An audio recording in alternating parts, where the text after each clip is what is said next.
indeed, ladies and gentlemen. New king, new day, new dawn, new age. I am quite excited. What's the name of this new king of Ultimate going to be that the history books will aware? Father Miller, just so you're in chat, we got to get together because the time schedule's different now. I don't know what your time schedule is, but I'd love to start streaming with you again.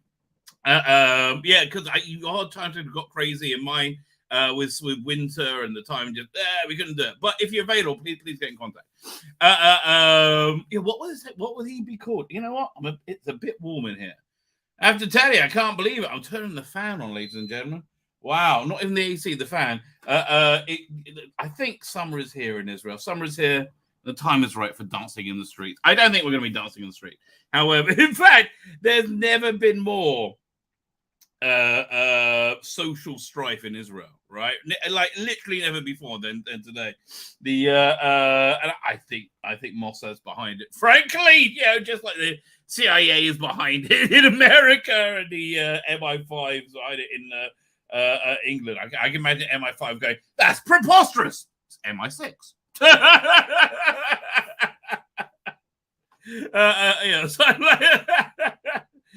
that's what I think. Because the good thing about Israel is, well, good thing and the bad thing is that we're a small country surrounded by people who will want us dead, right? Just if you want to give a brief overview of Middle East politics, Israel is a small country surrounded by people who want them dead, right? Just dead, right? I mean, even the ones that like us will be like, well, we can live with it. But so we have a conscription army, right? So everybody goes in the army. And like my son tells me, he's in his tank, right? You have 4 people in this tank. And some it's like the bullpen, some are very much one direction, some are very much the other direction. Everybody puts it aside, right? And that national service, right, which sucks for everybody hates it,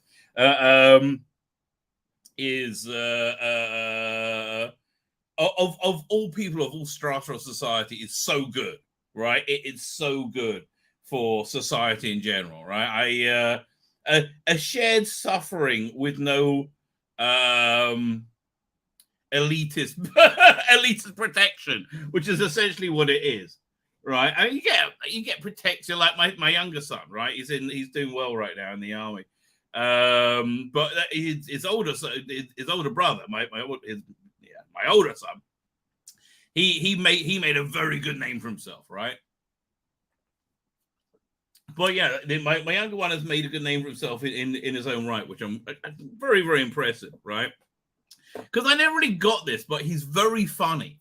But he's only funny in Hebrew. But he's very witty, and like everybody says, like he's like the life and soul of the base, right?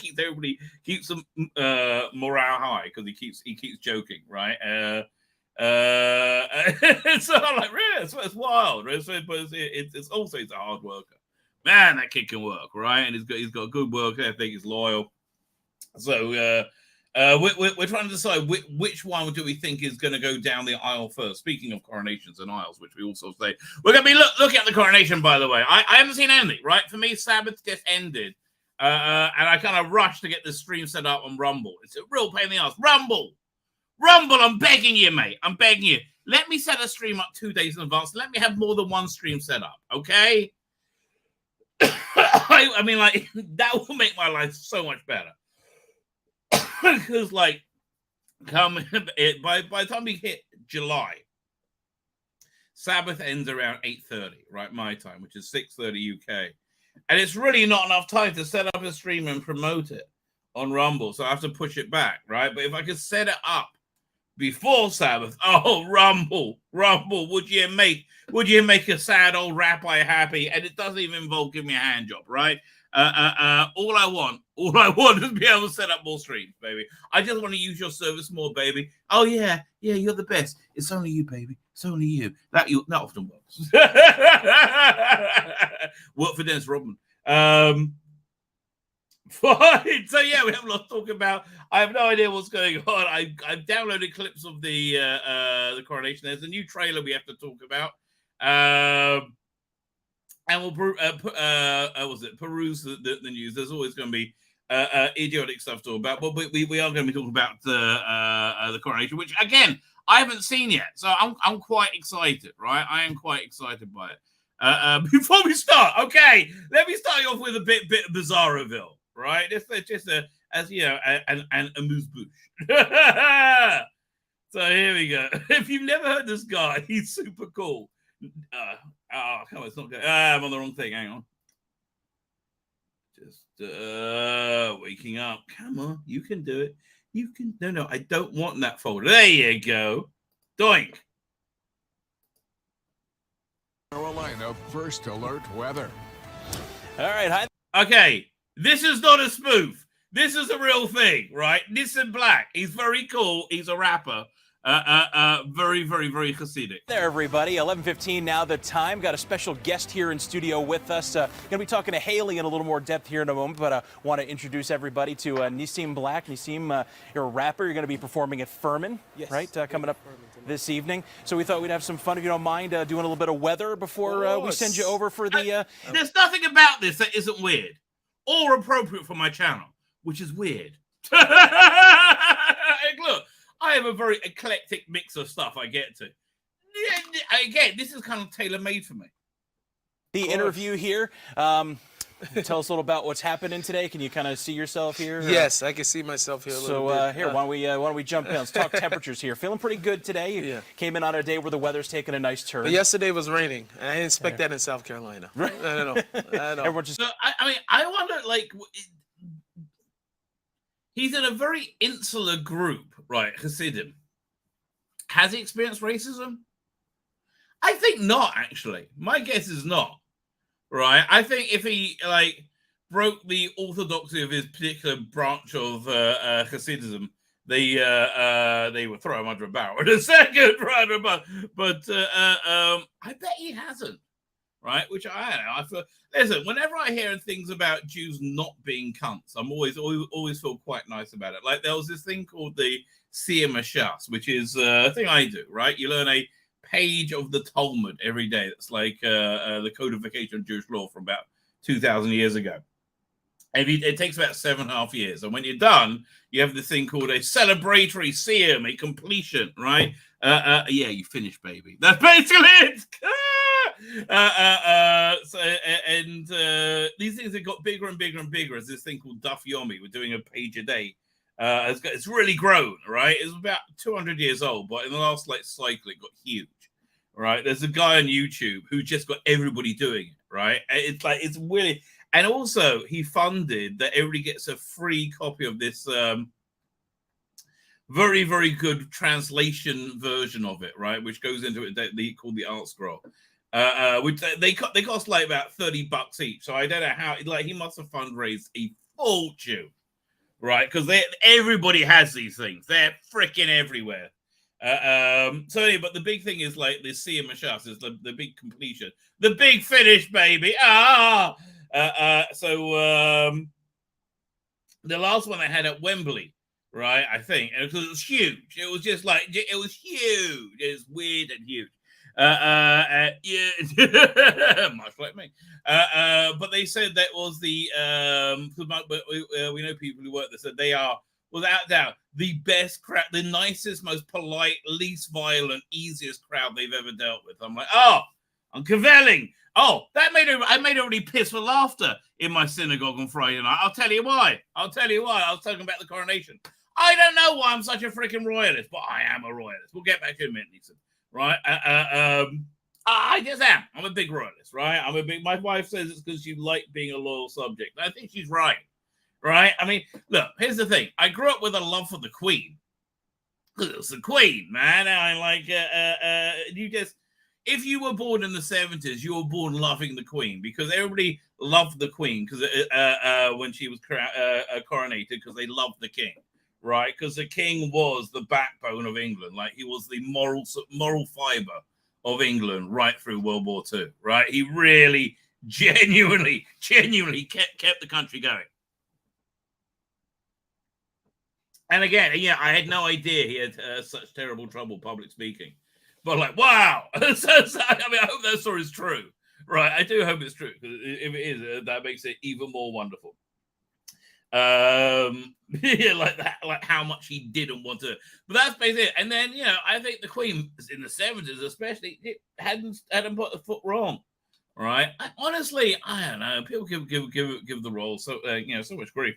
I don't expect them to be perfect or even. I mean, honestly, I have no problem with royals stripping hookers. I mean, like, okay, that's just what they. I mean, like, really, that it's not farm girls forcibly. You're doing pretty good. That shows you how elevated a society we're living in, right? Have you ever seen Game of Thrones? Right, exactly.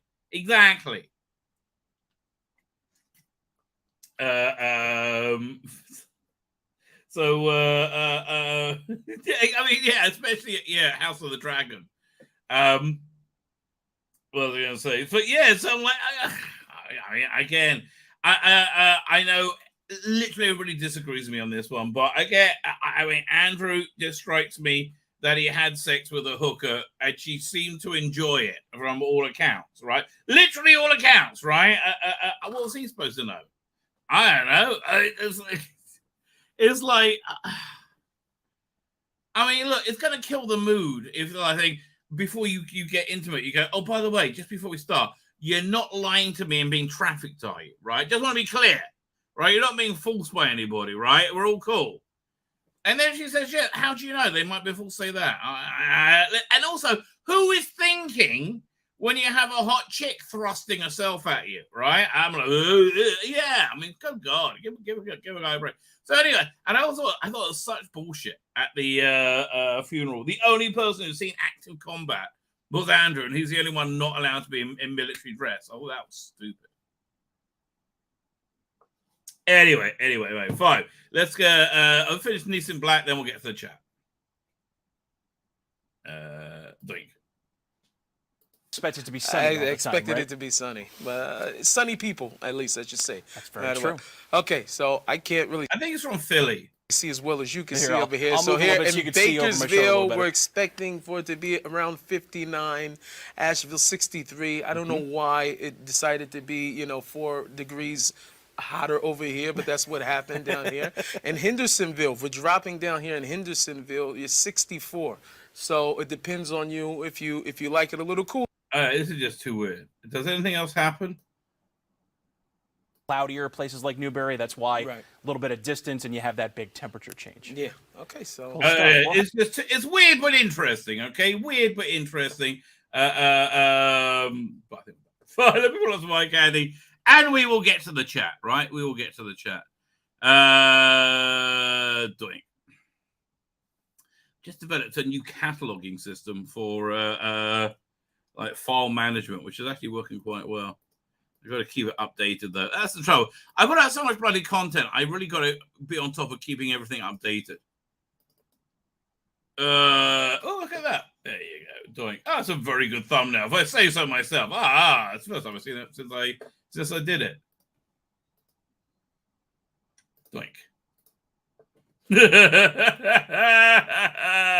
I mean, I don't know. I imagine David Tennant doesn't like the royals, right? I mean, it's what the cool socialists like to do, what the cool wealthy socialists like to do.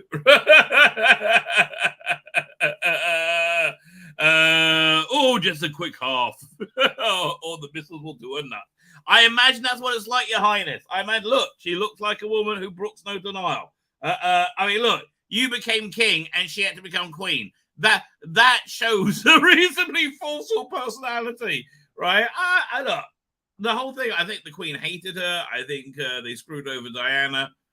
If you look at royalty, I don't think any of this is out of line, right? I don't think it's not like the Borgias, right? Did they have her killed? I don't know. I was really confident that they did at one point, but I don't know anymore. Like, I was really confident that Michael Jackson was a pedophile, but I don't know anymore. Nobody, here's the thing. You've got to be scrupulous with yourself to say know what you know, right? That show Survivor really teaches you that. There's a guy on it, Russell Hands, about 5 years ago, maybe more, I can't remember, a long time ago, right? Although, to me, because he was such a huge shadow.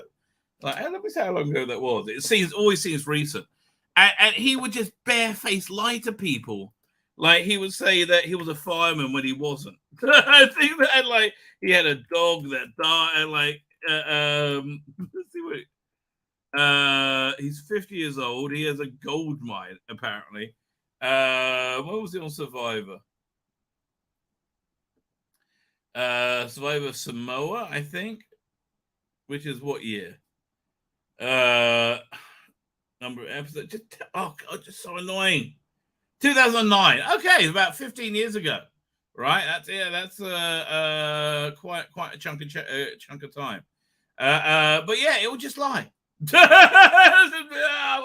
and you don't expect people just to lie. Liars have such an advantage because they don't mind lying at all. Anyway, us British citizens got to stick together. You are right, Shooty. You are right? Again, you may not like this, Shooty. I'm doing you good portraying you this way. Okay, let me tell you. Apparently, Christopher Eccleston had a two-word response. I wonder what that is. I can't imagine it's complimentary. Let me see if I can find that. Bet it's on Bleeding Cool, right? Always is on this new guy cast. We got to look at that. I know, like I keep saying, so-and-so casted mystery role. Well, they're all bloody mystery bloody roles, aren't they? Nobody has a clue what's going on. You know, I mean, it's my date. There we go. I don't even know his name, and I don't know who he is. I see there's a dumb article on Screen Rant. I mean, that's a really dumb one. Oh, it's the guy from Matrix Resurrections. The guy who we were disappointed wasn't Hugo Weaving. That's his claim to fame. He wasn't bad, but it was disappointing that he wasn't Hugo Weaving. Okay, that's basically the issue with him. I like that movie. I actually started rewatching it the other night. It's I think it's a solid. Don't have to go to Bleeding Cool directly. Oh, they're such bitches. Oh, fine. Here we go. So we're going to see what happens if I search for the tag Doctor Who. Okay, fine. Let's have a look. I'm scared to look. Okay, well, that's the first thing we're going to look at after we finish the chat, right? Let's say hello to people first. We're going to John the God's evening. Oh, God save the king! God save the king! Again, I'm surprised how into it I am. I really am. I'm surprised how you know what I think it is. And again, I really haven't spoken to anybody, right? Hey, 1 second. Let me send out a couple of invitations. Fine. 1 second. I got to get the invite. Copy. Fine. We're going to send an invite to Dan. You're going to hear me invite Dan. Here we go.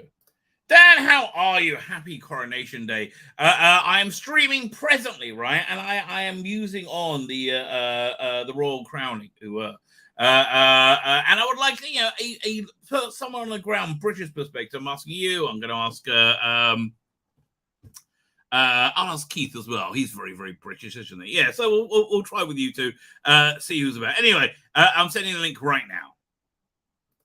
And doink. Okay, now we've got to leave a more elaborate message. Oh, we'll send one to Alex as well. All right, here we go, Dr. Alex. I've been enjoying the Capaldi, Dr. Alex. Here we go. Dr. Alex, how are you? I am on a live stream presently. I literally just did this, right?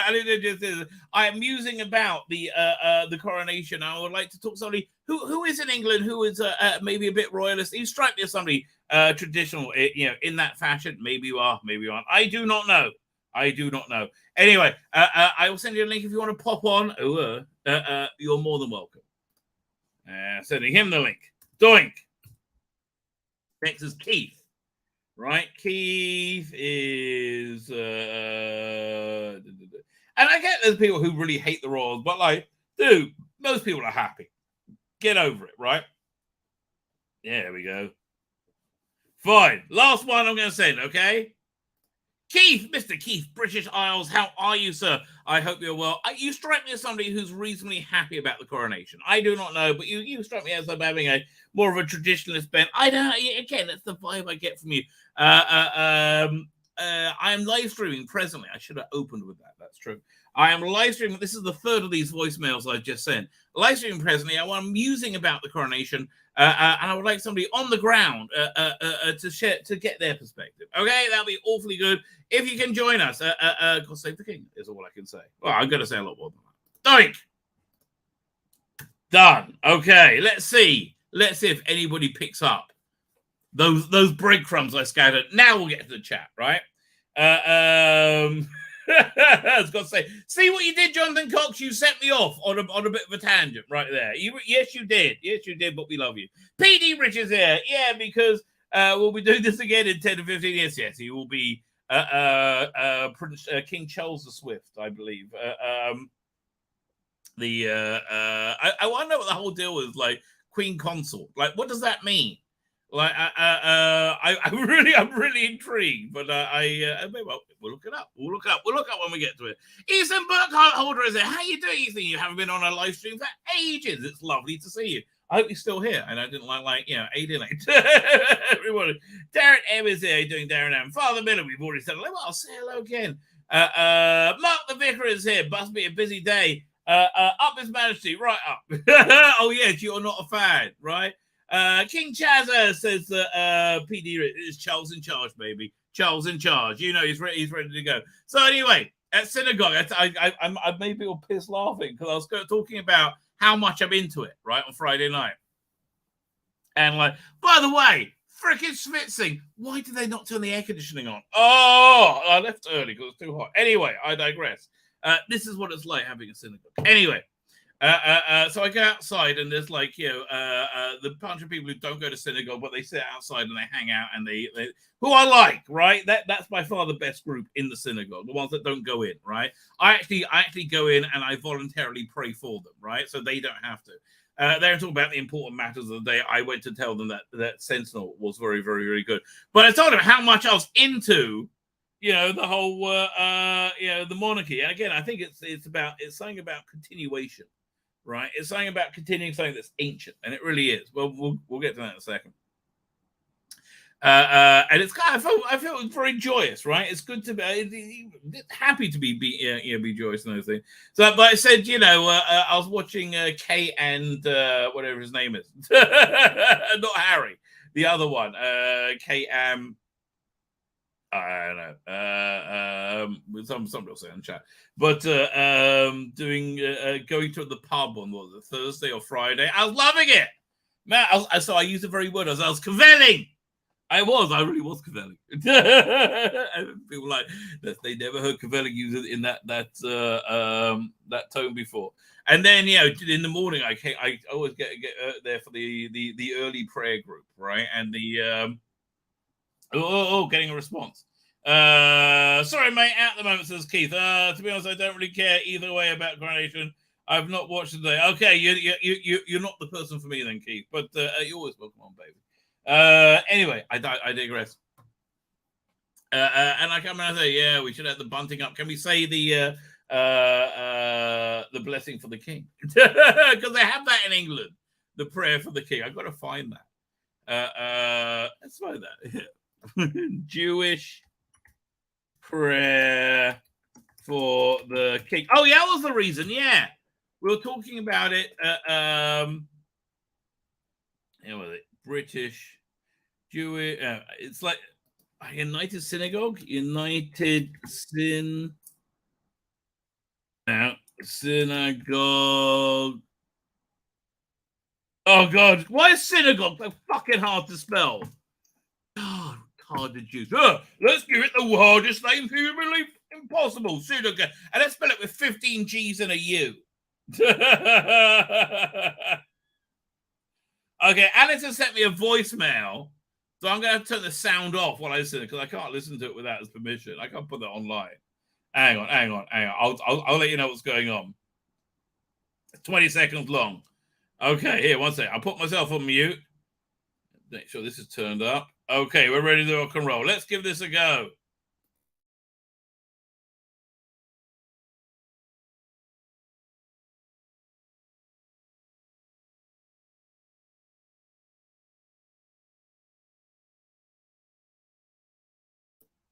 He's got a live stream going on right. Thank you for saying the mic was muted. There's a live stream going on right now. He said, but I think it's going to finish it. 1 second. Let's find. I'm only 5 seconds in. Oh, she cried. Let's hear some more.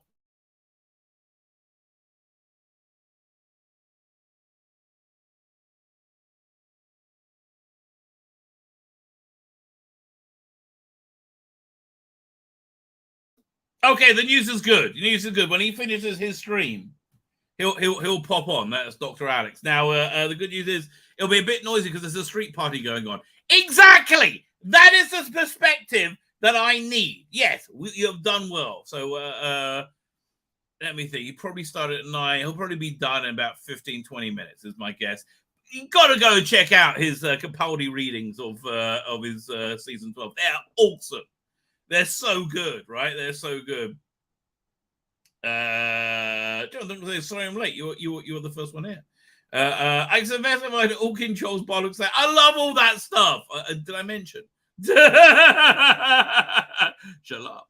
Lord Sidious is here. How you doing, Lord Sidious? You're saying hello to everybody. I'm a royalist after Edward VII abdicated. Prior to that, meh. Well, again, yeah, no, that was their finest hour. Let's be clear there. Andy Mountbatten, what's his name? He was the one played by Charles Dance in The Crown. I also like The Crown, the TV show. I gave it a monarchy after the king. What? Alsatian? Was that after King Atheist? Was that Atheiston? I don't know what that means. Did you spell it wrong, or am I just my vocabulary is too limited? Okay, still whizzing through the chat. She cried. Tyler Simon said, "God save the king." Maybe try in as good call. Good call. Here we go. I can't send him a voice message. Good call. Fine. So now I've got to write that. We go to messages. Okay, fine. Okay, here we go. And how are you, good sir? Good sir. I spelled it wrong. Here we go. I am currently live streaming and want to muse about the coronation, right? With someone on the ground. You strike me as a nice royalist chappy. I'll say I missed an M there. Someone on the ground. You strike me as a nice royalist chappy. Are you free? She cried. I didn't print this. 1 second. And we'll send him a link. A link. Aha! Look at that. Look at that professionalism. Fine, back to the chat. TARDIS time is it. God save the king. Queen consort means she's not a ruling queen, but basically the king's wife, which means she won't take any power. It's basically just to like rub it in the queen's face, right? It's like we're Charles in charge, mother. Okay, that's basically what it strikes me as, right? And again, it's like totally. I think I'm not bothered by the king. Okay, okay. Why do I? Well, actually, I'm holding off until I start looking at the footage, which I will get to sparkling commentary of. We won't see this again in a lifetime. The king's in his 80s. Oh yeah, look, we're going to see it in look, best case scenario, 20 years max, right? Yeah, I mean, and did you see? Oh, William, thank you. Did you see how bald William is? Right? I mean, look. I mean, you don't want him to be 106 when he takes the crown either. Although, I think I like this concert he's doing. I think that's fun, right? I used to like was it the Royal Command performances? They're just fun. Bring those back. Do them again, right? We always like those. I would like to see the roles like involved in pop culture more. Like, I think the King should be at the finale of Britain's Got Talent, right? Because they give that so much pomp and ceremony, right? It's the only place to go up, right? Okay, it's the royal dining room in Hell's Kitchen. Oh, who is not watching that? That'd be awesome. Shut up. Oh, I would want that. That would be the greatest. I would so want that. Somebody get me Gordon Ramsay. Listen to me, Gordon. Listen to me.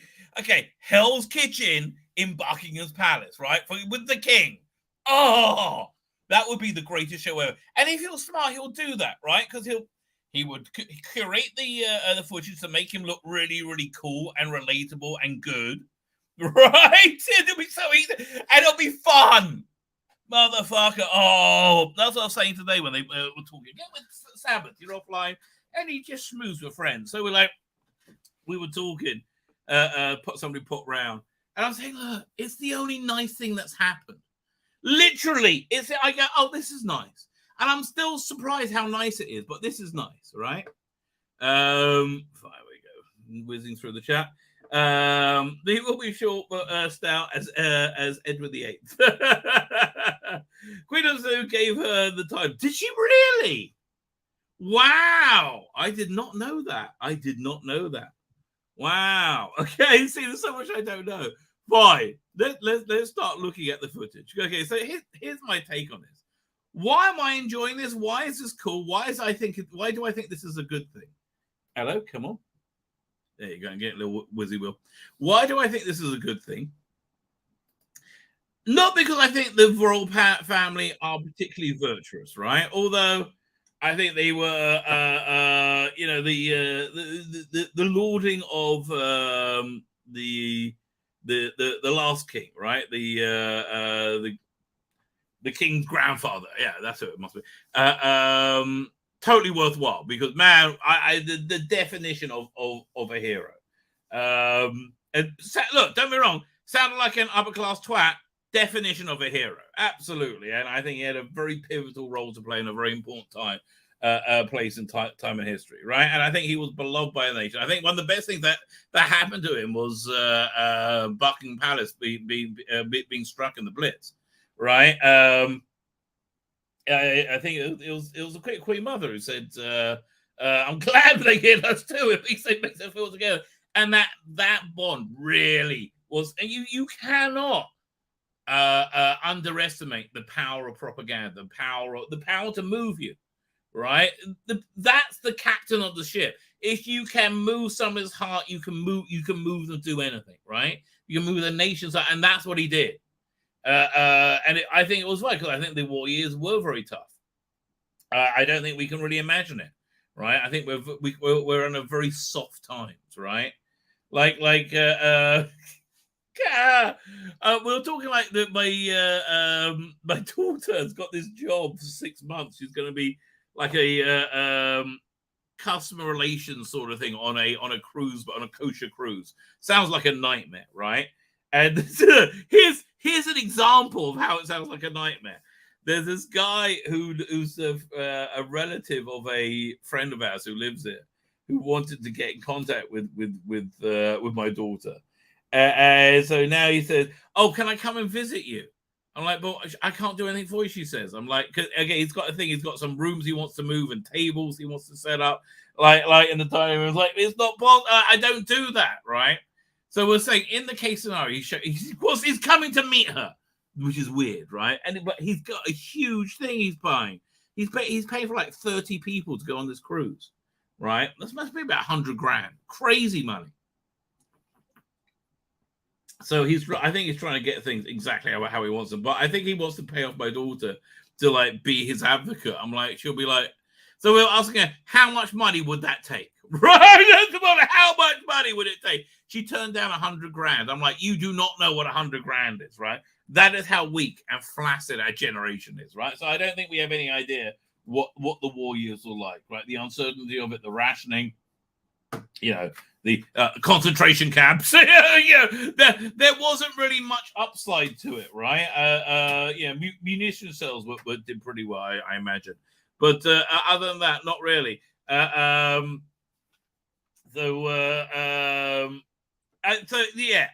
That unquestionable strength and good has definitely played strongly in the royal family's favor, right? That thing really,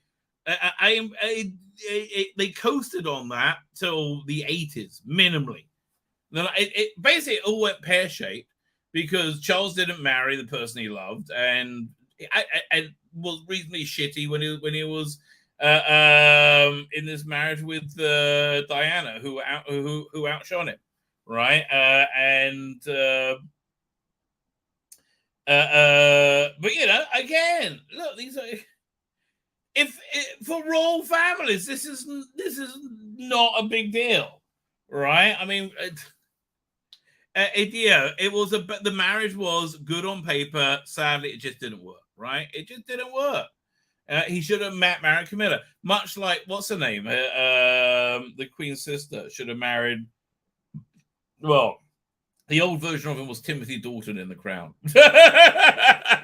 Okay, so this is all the denigrating the Crown. What is it that's exciting about this? Then I'll tell you exactly what's exciting about it. This is a connection to something bigger than us, something holy, something great, right? Something that this is the last remnant of what we call Malchut, kingship, right? Which is, I think this came home in the Queen's funeral, how she was the pinnacle of government, military, and religion, right? That is like the pinnacle of the pinnacle, and I think that's how we're supposed to look at God, right? That's why we have kings, so we understand how to relate to God. And I think, listen, I think it's a besmirched, tradition, and reasonably shitty, but it's a connection to genuine, I think, holy greatness. So,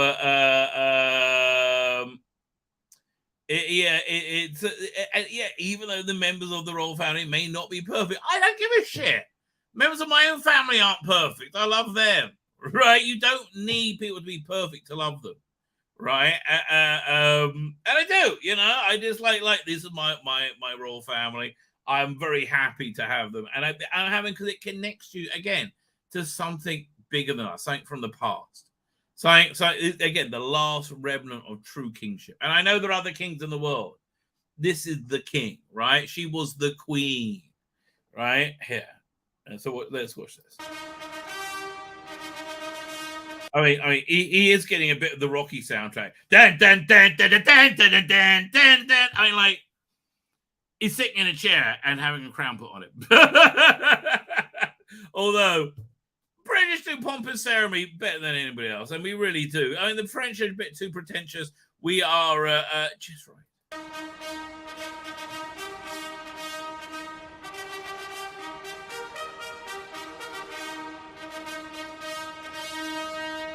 Again, I don't know why I'm finding this cool, right? Oh, look at that, real cat. I mean, I'm very happy for him, though. I mean, blimey, 74-year-old life, getting your life's ambition. You stuck to it, mate. You earned it. Charles in charge, baby.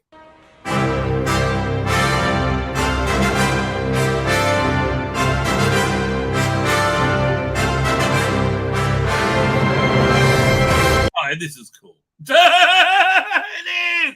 I'm like, this is like Star Wars music. It's freaking awesome. I here present unto you King Charles, your undoubted king. Wherefore, all you who are come this day to do your... Is he standing or kneeling? He looks like he's standing, but... Well, that's weird. Like, I can't work it out. Is he in a ditch or something? Or is he kneeling? Is he kneeling on a stool, maybe? He seems shorter than he should be. Homage and service. Are you willing to do the same? God save King... Well, what's he willing to do? Your homage and service. Yeah. unto you King Charles. Okay, wait. I want to hear what he has to be willing to do.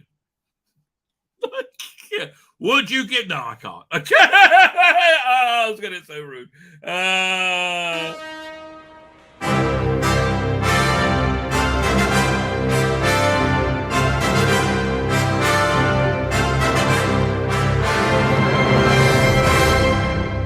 here present unto you King Charles, your undoubted king. Wherefore, all you who are come this day to do Oh, he's presenting to us. Fuck, bloody hell. your homage and service, are you willing to do the same? God save King Charles.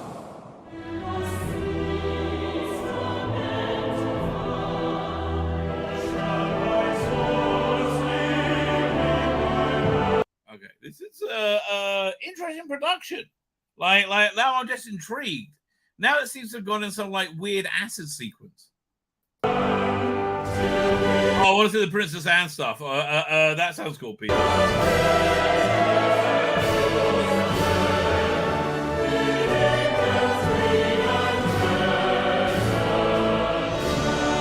What's with the weird booth thing they just made? Where'd that come from?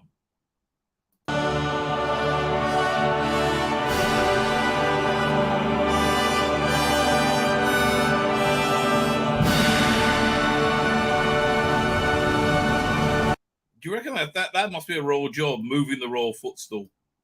Oh, I thought it was supposed to be sitting next to Camilla. I didn't know. You like it? You can have it if you want. I don't mind.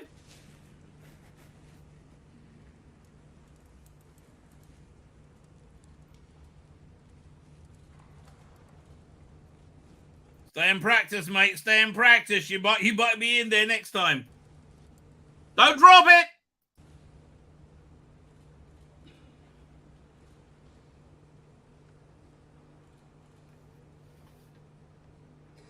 That's it. He's king now.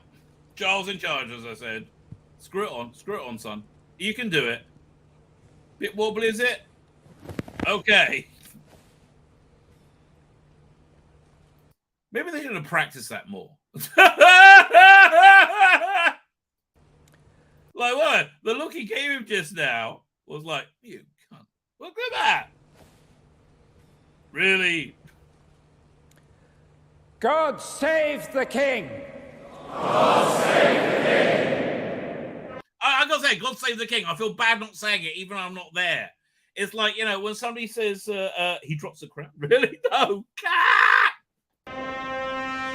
He drops the crown. Oh, please let me have footage of that.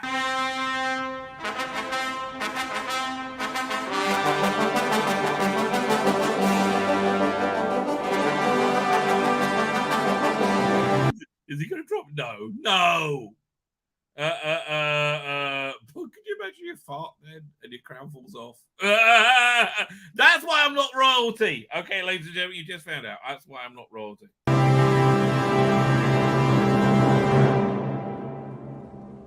I, William, Prince of Wales, pledge my loyalty to you, and faith and truth I will bear unto you, as your liege man of life and limb. So help me God. Okay, I think it means it, but it doesn't sound incredibly sincere to me, right? That's the... You could have worked on that speech, mate. By the way, I had fun at the pub.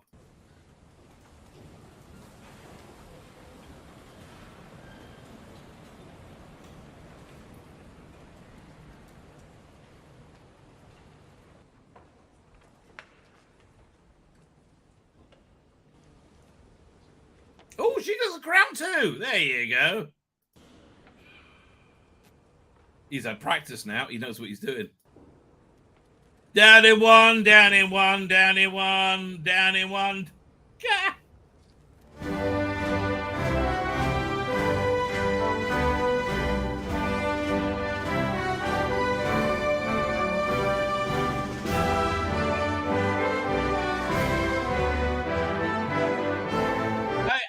I mean, all these things, I guess, they're just so weird when you don't know what you're looking at. Like, what's an Alban scepter? Why are they important? But they're there. Who's Lady of the Lake? Who gets that job? Oh, man, that's cool. I want to be Lady of the Lake. Well, not me, but I want to know Lady of the Lake. Who's Lady of the Lake? She's kind of hot as well. I mean, the lady in green at the front with the sword. The Lady in the Lake. She's off to the lake.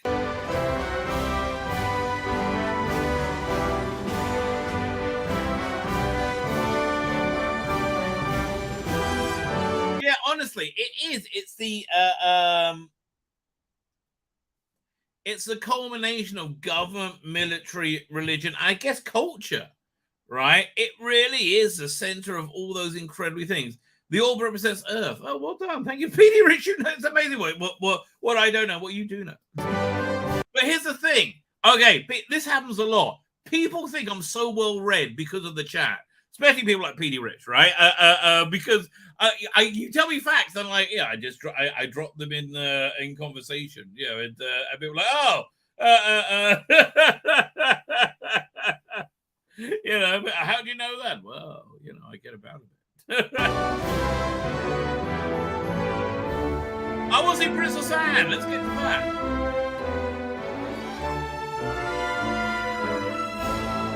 Okay, if I was getting coronated at this point, I'd chew backer at the back, going, right? Absolutely.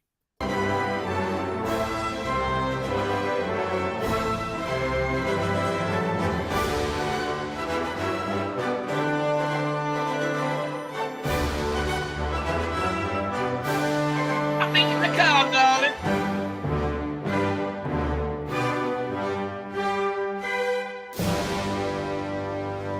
Oh, thank you very much.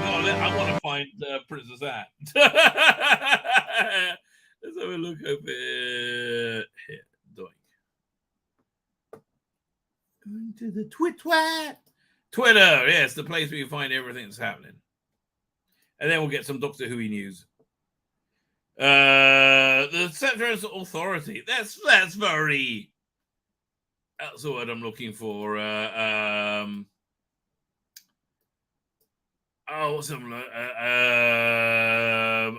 What's the word I'm bloody looking for? Not fecal. Phallic.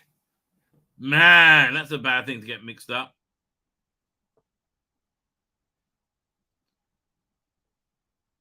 There you go. Being a bit pally over there. I know. Here, but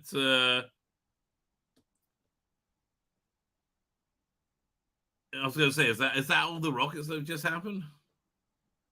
Oh, that's cool. Fine, we'll get this. Yeah. People are not happy. Darling, like literally, the whole country is like smiling, right? Oh, fuck off. Princess Anne's by far my favorite role. The way Harry looks at her tells you all you need to know. Naughty little boy. I mean, look at that fucking crowd. Okay, just get on board.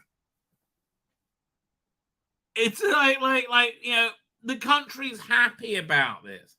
Again, there's fuck all to be happy about. Let's be happy about what we get.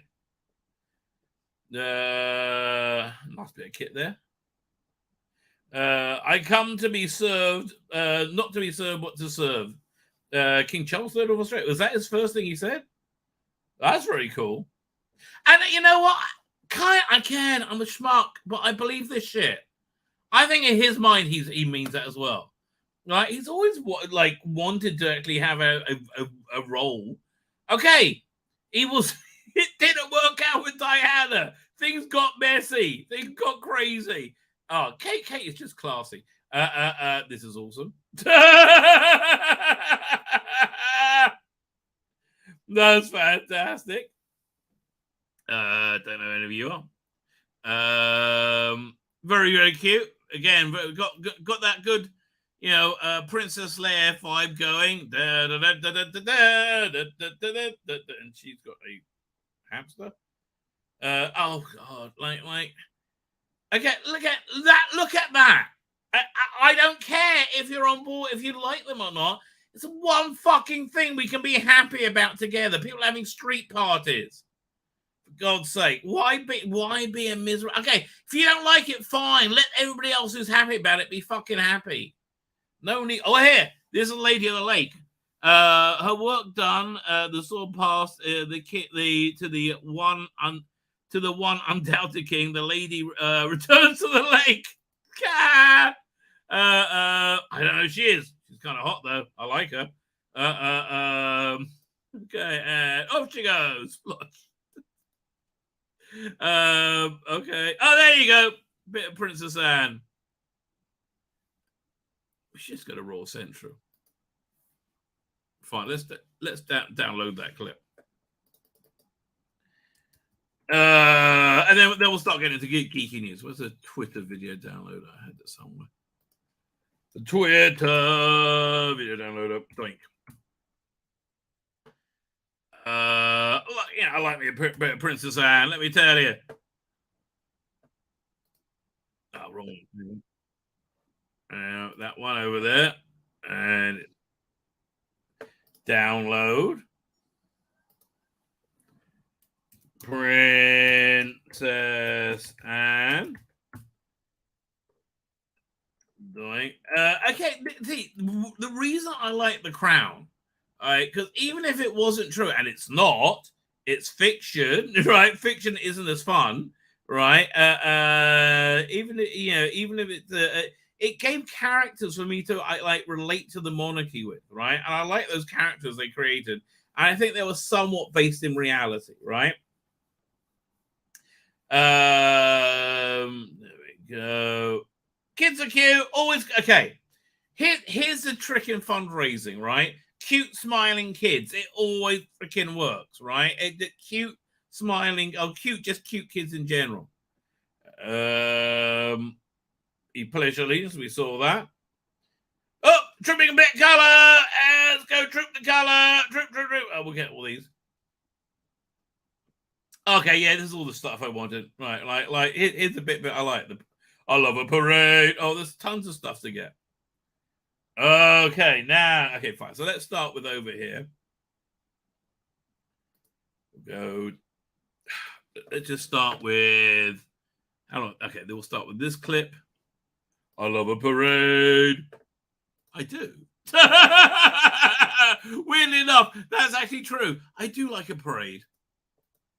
Of course, parade. I'm talking about a parade, not the sweaty 1980s wank mag. Is that still around? I wonder. Oh, parade. What's parade made out of? Son? Shame. God. Oh. It was so skanky. Calling this thing parade. Okay. There's a bit of Princess Anne. We'll get that. Doink. Okay, and then fine. So wait, we got this one, and then we got actually quite a long one. We can start watching stuff. No. There you go. It can be a server error. Screw you, mate. Thinking about it.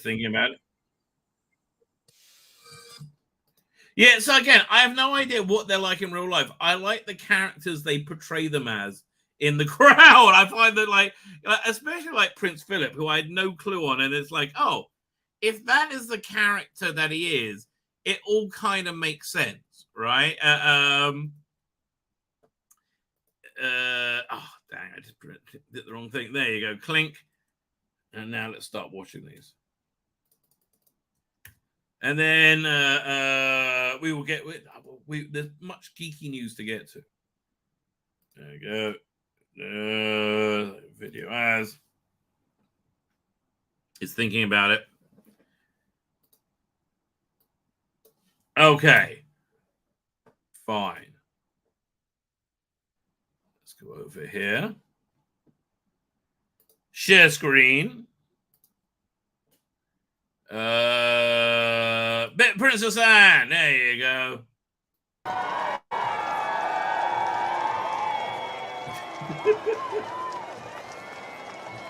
Rainy day for it. Rainy day in May. I saw a great picture where her hat blocks out Harry. I was like, yes, we like that. We like that a lot. Dying. I take it. Megan didn't come. Shame. There we go. Again, it's the culmination of military, religion, and government and culture, right? It's a pinnacle of culture.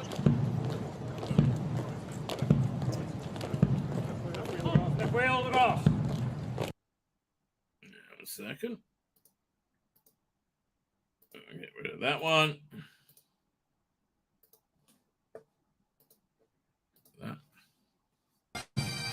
Yep, you'll see this one already. Have we? No, we haven't. We saw her riding around. Not really much going on with that one. This one's at least a bit chunkier.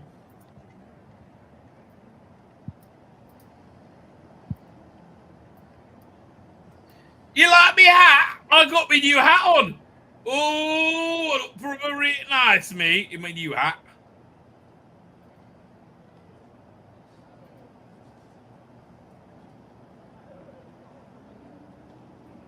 Yeah, maybe we should have some form of commentary with this. I mean, really, it's a bit dry. Okay. His Majesty's Armed Forces! Royal Salute! Present! Oh! Oh, maybe we should have arrested his throat the night before, mate. What the hell? Duh!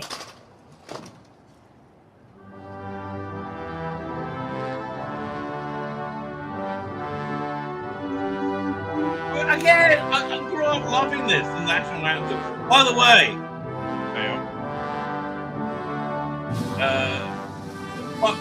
I just started watching Silo. Pretty darn good. I hope to get through those 2 episodes by tomorrow so we can talk about them. Also, what's good again? Was very good. Citadel. Love Citadel. More Citadel, baby. It's only got 6 episodes in the season, which I kind of like, to be honest with you. Oh, I called it the wrong thing. Hang on. I've got to fix this over here. Press the wrong thing. Doink.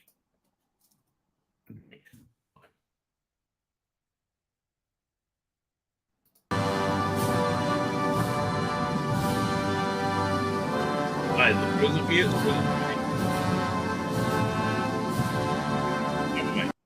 Come on. There you go.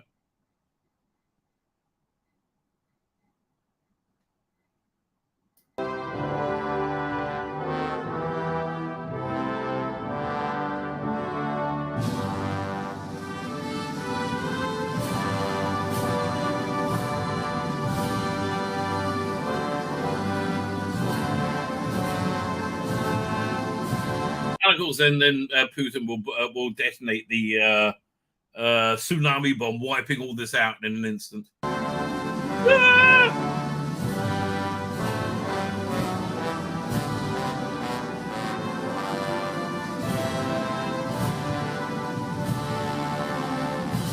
The third one in a year? What? If it was former Prince Andrew's, the Page Boys would be in Speedos. Yes, they would. All right, is there anything else? I want to find that picture of Princess Anne blocking out Harry. I thought that was brilliant. So let me find if I can find that. Yeah, we'll do. Share the screen, and then we will move on to a geeky affair. Doink. There we go. Some rabble being causing trouble. Have them horsewhipped, I say. Horsewhipped. Again, it's like, if everyone's having a good time, why be a dick about it? Right? I was arrested on Coronation on suspicion of carrying eggs. I was identified by listen. I was identified by facial recognition on camera. Of course you were. You look like a cunt. Really? Really? We don't need facial recognition to put like, oh, really? This guy's gonna be a bit of a bother, is he? Who'd have seen that coming? Oh, he's not there for the harmony. What's his badge say? Not my king. Well, fuck off then, mate. I mean, again, nothing good is happening anywhere People are not happy about one bloody thing. Let them be fucking happy, cunts. Oh, and I say that on behalf of His Royal Highness. Now, you know, it's important to be able to talk to people on the ground to get a feeling of what things. I'm in Israel, baby. I'm in the land of milk and honey. I don't know what's really happening there in my So fortunately, Dr. Alex has just finished live streaming his or premiering. It's and they're coming up everywhere. Oh my god, he's just finished premiering his Peter AI deepfake Peter Capaldi reads Dr. Alex. I'm fucking loving it. Okay, it's so good, right? I liked it beforehand, but Peter Capaldi's, especially his AI, is so freaking good. Go over there, subscribe to his channel, and listen to all that stuff. It's very, very good. So Dr. Alex, but also. Just popping in unexpectedly, it is the Mega Geek. We're going to have a bit of a what's the word I'm thinking of? A melee, right? A melee of information from the ground. So I'm excited. May I introduce you? Ian Diaz does the Mega Geek. Not just a regular geek. He's a mega one, baby. I think he might be boasting. Although I have to tell you, one time, well, you're coming on in a second. One time, I was in this fish restaurant in Tiberias, right next to what's the famous lake? The Canary, right? And you have buses upon buses upon buses of Christian tour groups that show up there, and it's very good, right? You get they give them like this fish and you have the figs, and it's a simple meal. It's very good. They whip them in, they whip them out, and then they're off to baptize in the Canary, right? So I'm there. And there's this a very large black church there. I mean, I'm not sure what the color of the actual church was. The congregants were exclusively black, right? And I'm in the toilet. I've said this story before, so you know it's true. Find the one of us spinning at Harry. Oh, I got to find that. So I'm in the toilet, right? And he's but there's hundreds of people there. I'm waiting for it. They ask him, why are you waiting for I thought you just wanted to pee. Why are you waiting for the stall? And he says, well, I don't want to scare the natives. And he's right. I don't know how we got on that story, right? But let's hear what Coronation Fever really sounds like in England. It goes, Mega Geek, that's it. You might be boasting. Fine, I remember now. Ian David, Mega Geek, and it goes, Dr. Alex. How are you, sir? Hello. How are you? He's obviously mad. That's how he is. Indeed. Okay. So okay, what's it like in your neck of the woods, coronation-wise? Hang on. Go on, I spelled Doc. the wrong time. Who's talking? Which one? You. Work it out. Are you going first, Doc? Oh, God, all right then. Well, there's a street party going on outside. It's been pissing it down all day. It might have stopped just now. The street party is banging. There are about 5 people outside in the street, which kind of reflects, I think, the general attitude, given I've been shopping twice today, and it's been like a normal day as far as I'm concerned. By the way, I don't think that those people who've been attacking people partying are in any way balanced or normal. I do think there are a bunch of... But they're too common. There's too many of them. Yeah. Listen, I'm not advocating violence, but we need a culling. Yeah. But I don't give a crap about the coronation or the royal family at all. But I certainly don't advocate people going out and attacking people, having fun and enjoying it. For God's sake, I mean, anyway. Because they're miserable people, right? Yeah. They're miserable and they hate anybody having it. I so see this with the toxic fandom, and they like hate anybody else being happy, right? They genuinely do. Yeah. Weirdos. I mean, we've got a freaking long weekend, for God's sake. I mean, Exactly. Why wouldn't you be happy? Have a beer, relax. That is true. I find it all very weird. Because I was watching it because my mum's a huge fan of the royal family. Right. And the bit where that priest... Sorry, I'm eating. Sorry. That's why I sound weird. The bit where the priest I think he's a priest, puts the crown on Charles. Right. He was very concerned because that crown did not fit his head. No, it did not. It didn't, did it? We just watched the footage, literally just now. He like, I said, maybe he should have practiced that a bit, right? Maybe he should have, had a run at it once or twice. Yeah, and so when he was putting it on his head, you can tell he was shifting it a bit so it would balance on his head. And I don't know what your feeling was when you were watching it, but I got the feeling that Charles was he didn't look happy. He looked tired. He looked like he didn't want to be there. Yeah, yes, I got that vibe as well. He looked tired. He really did look tired. And also, I when he was holding those two scepters, I think he was really trying his best not to drop it and stuff. And, you know what I mean? Do you think he dropped acid this morning? Well, it looked like he was on something. Definitely. Right. That's what I would do. Okay, if I'm becoming king, I'm dropping acid, right? I'm doing the coronation, and then I'm having those like him. He's having a concert, but I'd have like all Jerry Anderson themes playing, right? It'll be awesome. Do you know what? Right. Also, another thing. Okay, right. So, because my mum's a fan of the royal family, but she's also a fan of Princess Di as well. Right. So the amount of stuff she said about Camilla and how Camilla now it does kind of match because with Diana. She was literally not ousted, but pushed to a side by the royal family, and that's why and that's why they got divorced. Whatever. She should never have married him in the first place, anyway. Right. But she says that Camilla, obviously messed up their relationship, Charles and her. But also Harry's now saying it as well, isn't it? So Harry literally said, listen, if Harry says anything, I think the opposite is true. No. Look, there's some truth in what Harry says, but you just got to figure out what it is. Right? I don't want to hear a word from it. Okay, I'll give you an example. In my local synagogue, right, over the next month, we're being introduced to 3 candidates for a new rabbi. Right, part-time rabbi. I'm like, I don't give a shit. Leave me alone.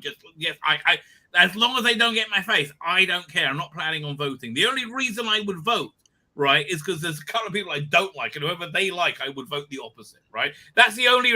That's the same with Harry. You say anything, I don't give a shit what you're saying. Did you see the South Park about him? Yeah, I did. Yeah, but the point I'm trying to make is that within upset, there's always truth in there somewhere, right? And he was basically saying that Camilla really was kind of squeezing herself into the family and trying to get in there, and it looks like now she's achieved it, right? Because she got a crown on her head today, didn't she? No question, she's got a crown on. Yeah. Although P.D. Rich told me that it was the Queen gave her the position, the role of Queen Consort. Well, the thing is, what can you do? It was obvious that Charles and Camilla were in love. If you were the mother of those two, what are you going to say? You're going to say, look, Charles, tell her to bug off. You can't, can you? Do you know what I mean? What the same thing that destroyed her sister, like marrying the wrong bloke. Another thing, do you guys not notice that Andrew wasn't there? Which I didn't watch it, so all of this is a mystery. Oh, right. I'm sorry. Yeah. Again, funny. Absolutely funny. But the thing that makes me crazy about Andrew is this. What, they slept with someone underage? Okay, he had sex with a hooker who acted like she liked it, right? And didn't say, what are you supposed to go? By the way, before we have sex with you, and I paid you for this sexual intercourse, I don't want to be clear. Are you trafficked and are you being forced to do this? I mean, like, what are you supposed to do? I don't know. But listen, somebody who understands royal concerns. So we have to have royalty in here to understand what royal concerns are. We have royalty. We do have royalty. Maybe a little bit tin-plated. Maybe a bit cut price. It is Birmingham's own King of the Geeks, Dan Hatley. How are you, sir? Oh, just about made it on there, guys. Hello, everybody. Oh, the gang's all here. Hello. I've just got back. King. He's the real king, right here. Birmingham's King absolutely, of the buddy. Yeah, don't you know? Well, after Cliff, of course. Once Cliff passes away, then I ascend. Is how I look at it. Alex, good to see you all. How's it going? Thanks for the invite, Rabbi. 1 second here. This is just why we love Princess Anne. Her hat constantly blocks Harry. More of that. We can still see him. There you go, darling. Block him. Let me tell you, Apparently, Princess his Anne is a son's class act. birthday today, isn't it? It's Whose? Harry's son's birthday today. That's why he Is has it to fly today? off. Yeah. So basically, that's why Meghan wasn't there. Yeah. Oh, Back to our right, boss. ceremony. that's the reason. That's the reason. That's of course, the reason. Of course. It's not that she's a massive entitled cunt that everybody hates, Oh, right? God. Not that I'm on the at wrong all. stream. Well, yeah, I didn't know it was Archie's birthday today. But first of all, Princess Anne is a class act, or pretty much always has been.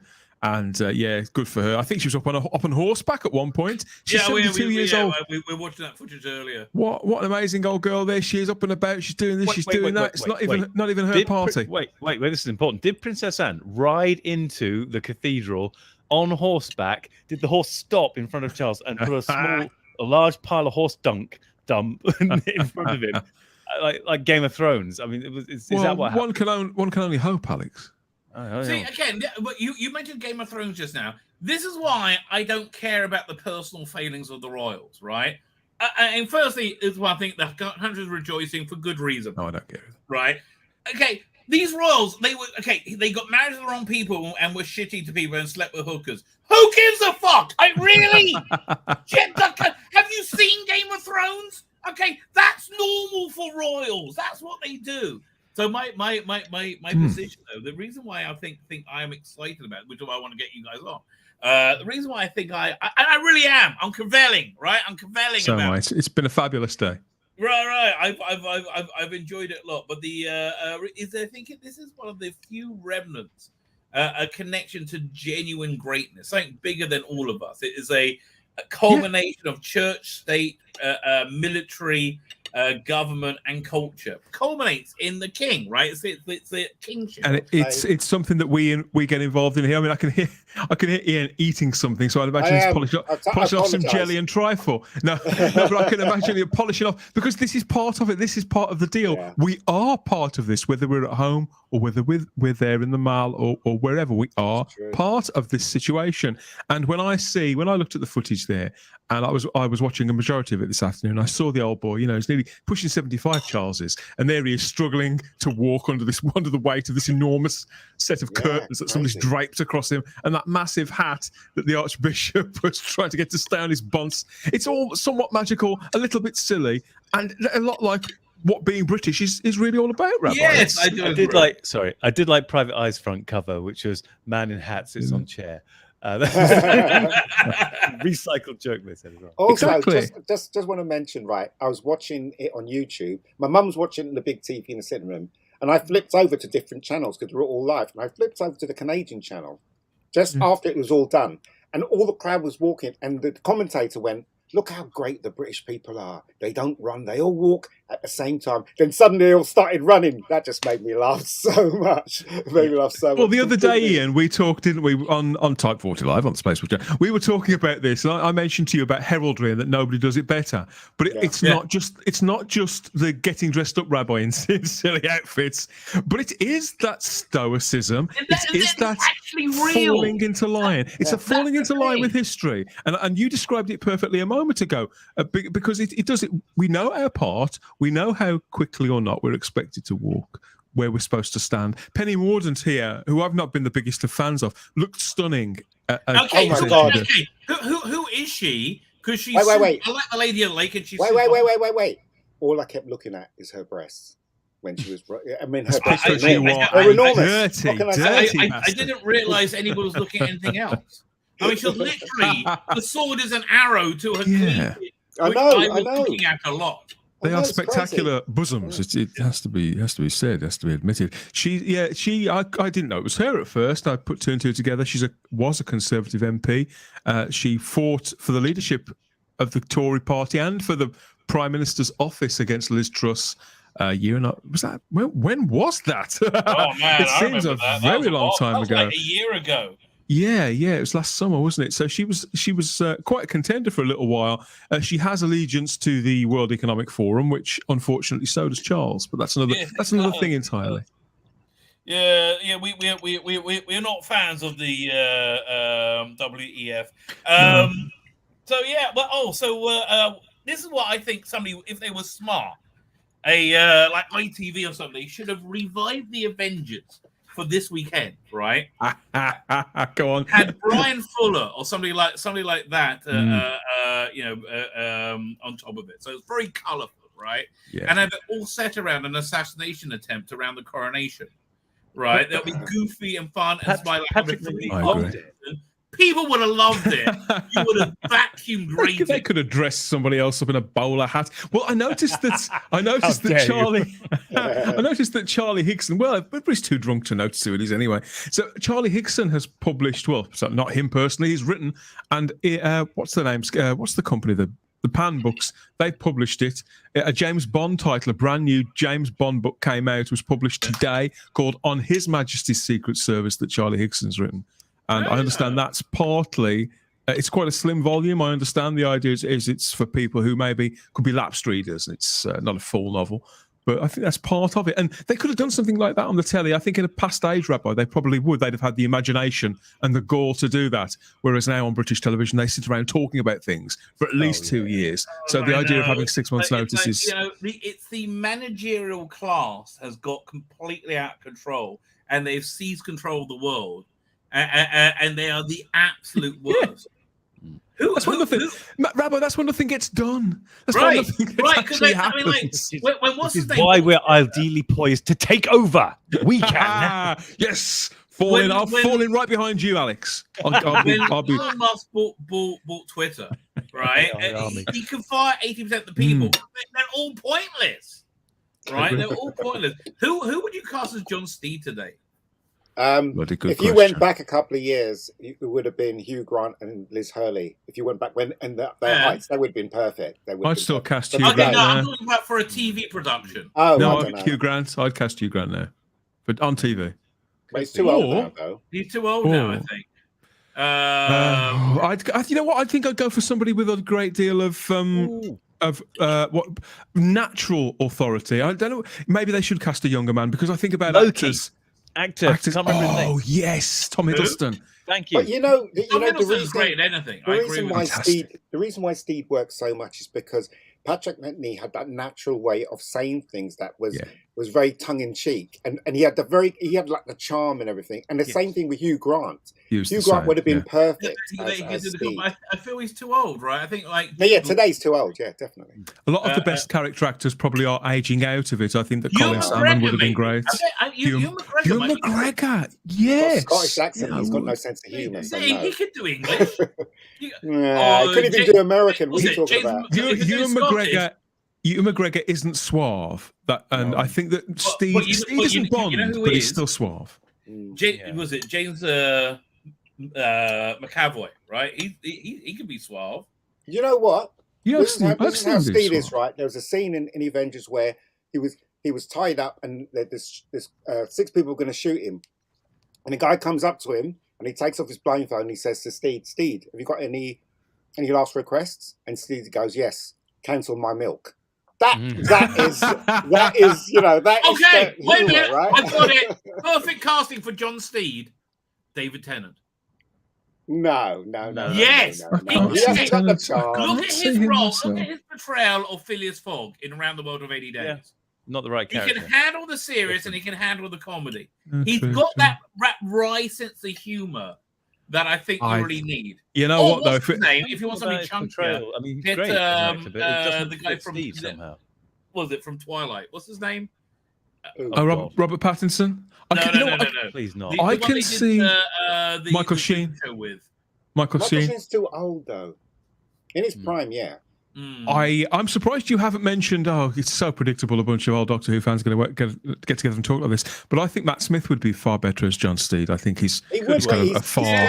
In all seriousness, I think that Steed is English. I don't think he's a Scot. Yes.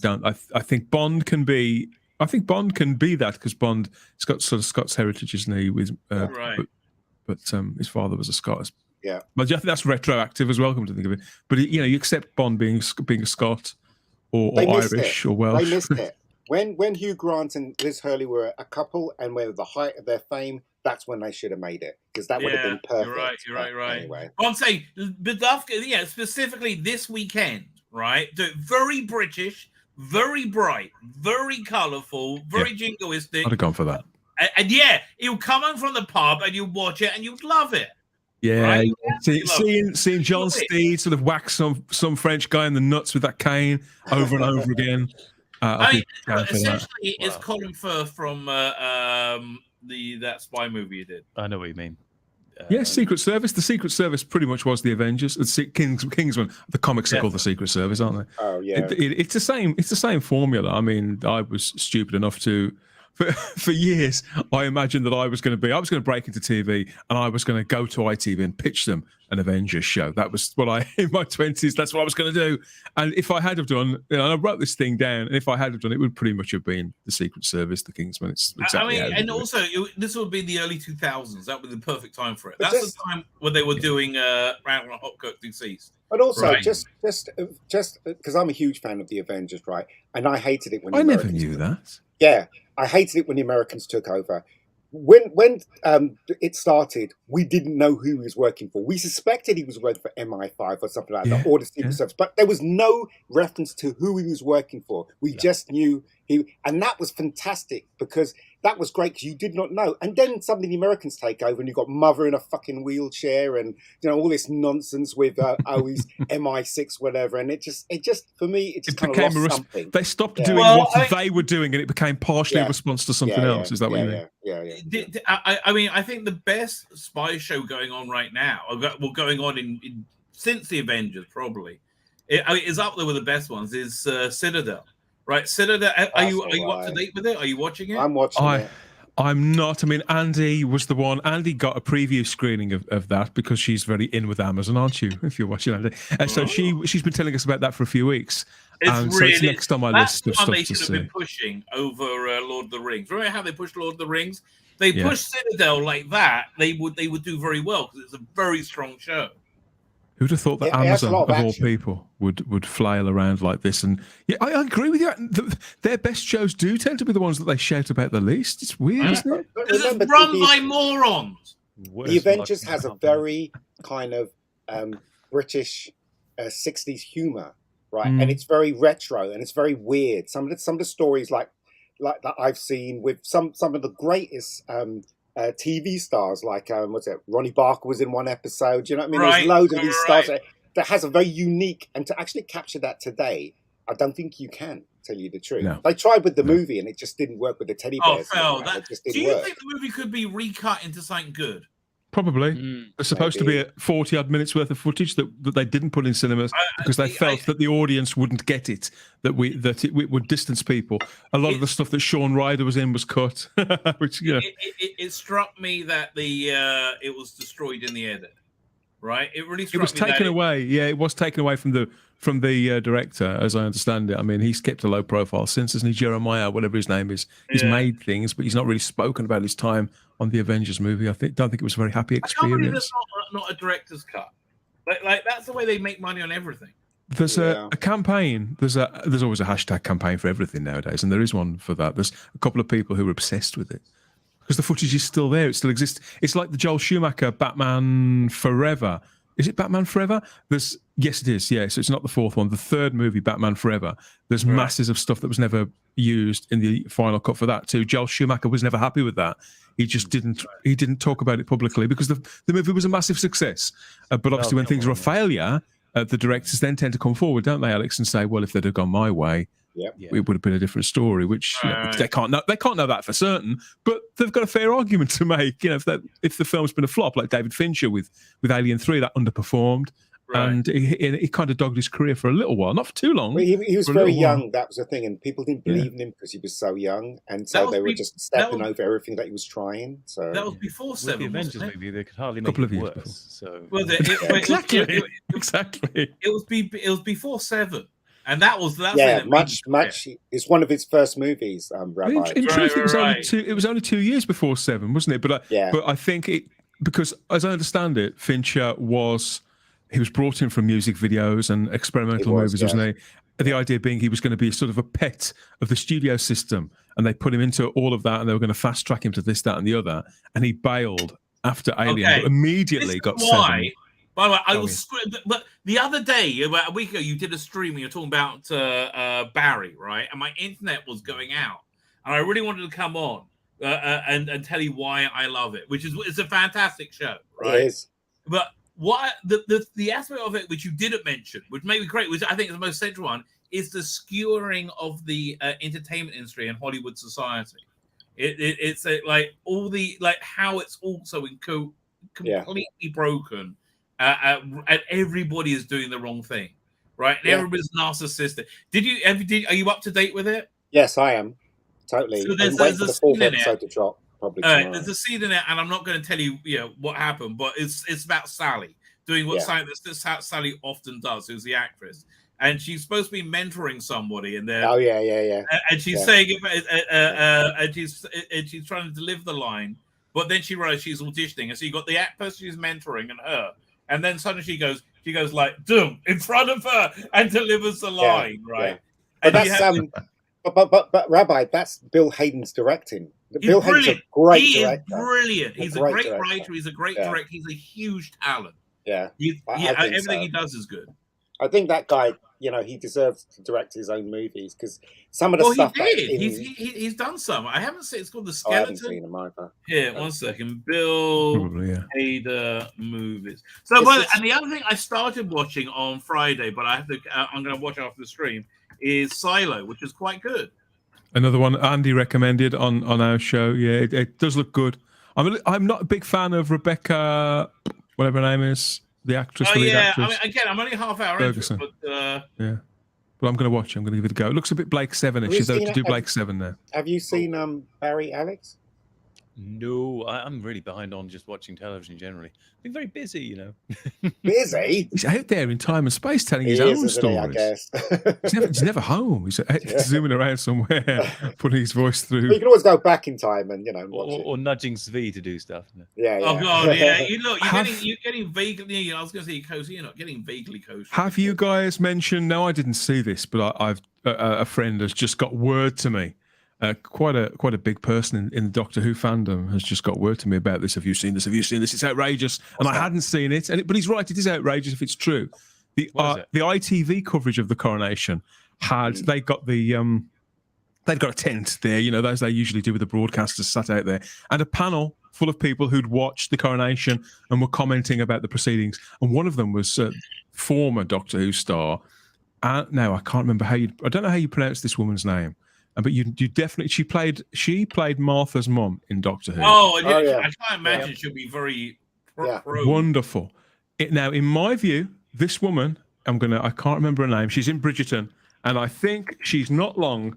Adora or something like that. That's her name. Yeah, that's her name.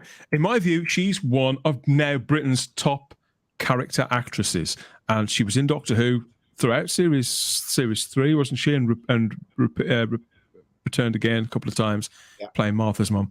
But she was on live British television today, offering commentary on not just the ceremony but afterwards. And she apparently has said some quite insightful and, in my view, racist things. She said that how it's a disgrace that we went from the diversity of Westminster Abbey. She just means more brown people, I suppose. That's all you need. It's just with the naked eye, more diversity. From that, we cut to the all-white balcony and how it was a disgrace. What? It's a family, you dumb cunt. What do you want? I can't believe my ears. If it's true. Did you see the BBC? They went out of the way to talk to two female bishops. One of them was black and one of them was white, and there were 2 female bishops. I just thought, that sounds like the BBC seeking those 2 out. It's always about skin color. Always. I know. It's like constantly.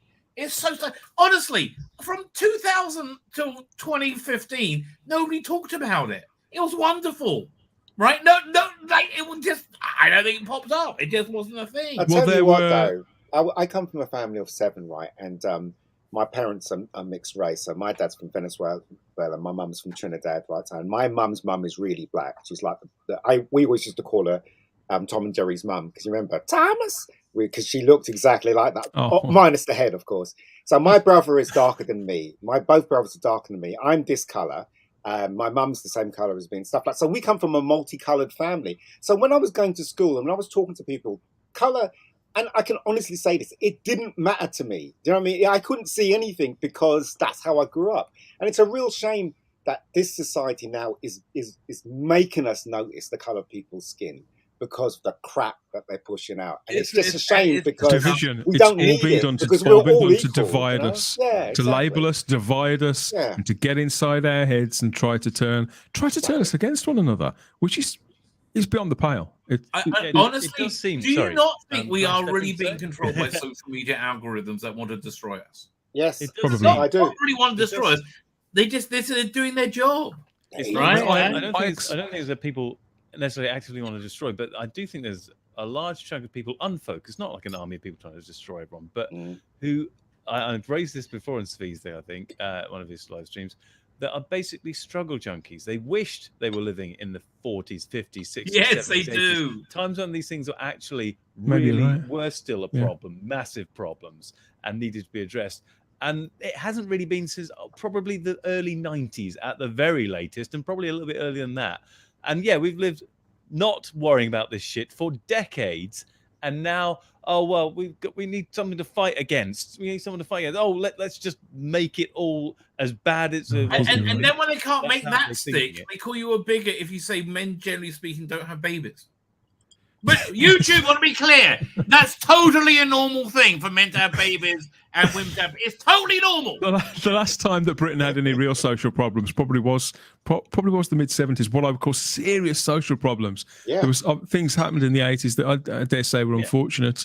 How the Conservative government and the miners, there was upheaval and things that probably. Well, the Conservative Party and Thatcher, she got her hands dirty, didn't she? After the Falklands in particular. But like, I mean, do you remember the economic boom of the mid to late 80s? Exactly. It was It's in like my it view. was, yes. In my view, Clearly it was doing the necessary. It was doing the hard work, and that's what politicians with vision used to do. They used to do things that were unpopular and things that did smart in the short term for what would be a long term success. And Thatcher was a visionary, like her or loathe that she was. She's probably the last one. Actually, no. Tony Blair had vision as well. He was just an evil. Well, he was not very nice bloke. As for Adjoya Ando, thank you, PD Rich in the chat has reminded me that's her name. I would imagine that she'll be handing in her MBE in a couple of days. Then, if she's that unhappy. I wouldn't hold your breath. So anyway. We have a new 9-second Tingle Taser True. Dan came up the title Tingle Taser. Yeah, I'm trying to hashtag that. Hope it's going to catch on, Rabbi. It's going to catch on. They'll all be doing this tomorrow. I think both backwards and forwards. Have you guys seen it yet? No, I haven't. I saw this last night. I'm going to be making a video myself, hopefully tomorrow about it. But yeah, hit me with it. Yeah. This is the edge of creation.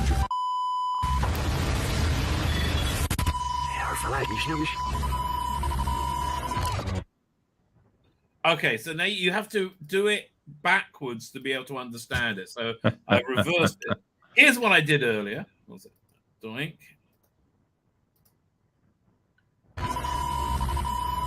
She mentioned Gallifrey.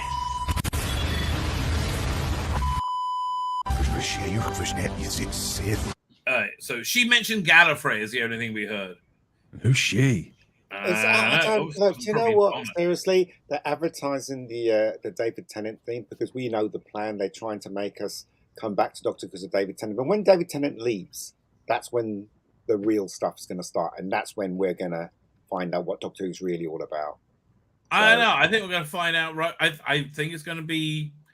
I think in Rusty Davis's mind, anyway, he's not doing a bait and switch. Well, I don't think he is. But he realised the importance of David Tennant. He realised that he has to put David Tennant in there so they can claw the real fans, which is us, back. And it's not the real fans.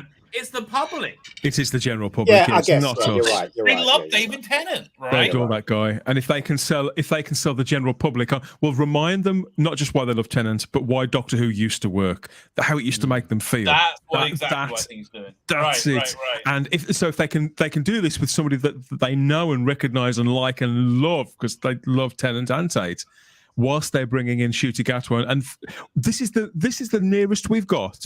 I believe that we're going to see on screen to a literal passing of the baton. I've been contacted by somebody who claims they work for Bad Wolf in the last few days, and they've sent me a load of spoilers for this. And so I don't know, and I think I'm probably going to make some content about it. I'm not entirely sure whether to believe them or not, but I think that everything they're saying is sort of pointing in this direction, and it's exciting. I think it's very exciting. I think it depends on. When we say like handing the baton, we mean from David Tennant to Ncuti Gatwa. To Ncuti Gatwa, literally a handing of a Jodie to Ncuti. I think the baton's meant to be completely missing her. At least, Again, do you forget about what they say. Look at what they do. Be retconned away. No. What the hell is going on? Yeah. I think it will be. I don't think it will be literally retconned, as in they'll go out of their way to do it. But I think that the Flux event will be mentioned, and they'll use that as a catch-all, whereby they can say, "Well, you can kind of pick and choose what you believe actually happened, and when it happened, and what happened after what." I think I think they'll mention that something has gone on, something cataclysmic has happened, to the point where you can think, we've seen this in TV shows before. Where, and I know this sounds flippant, but because we've memed about it on Type 40 for 2 years, the stuff with Bobby and the shower in Dallas, whereby he wakes up and some of the things in his some of the things in his dream. Was it you as well? Well, I freaking used. Well, there you go. It's a good one. You did it as a fever dream from a whatever. Yours made sense, right? It was better. It might make sense. But they can do that because you can say, because some people, some faiths or whatever, there are people of various philosophies believe that dreams can be sort of portents of things that are to come, and as if it's the things that he's. Yeah, so I think they'll introduce an element of doubt in proceedings where we can sort it out in our heads, and they can get on with telling us stories for the next X amount of years, and over the time between they'll leave fandom to do what fandom does best, which is to pick through the rubble of this crap and get it to make some sort of sense, put it in expanded media, and then they can canonize it later while we do all the hard work. They're delegating it. The trouble is though, the people who make expanded media.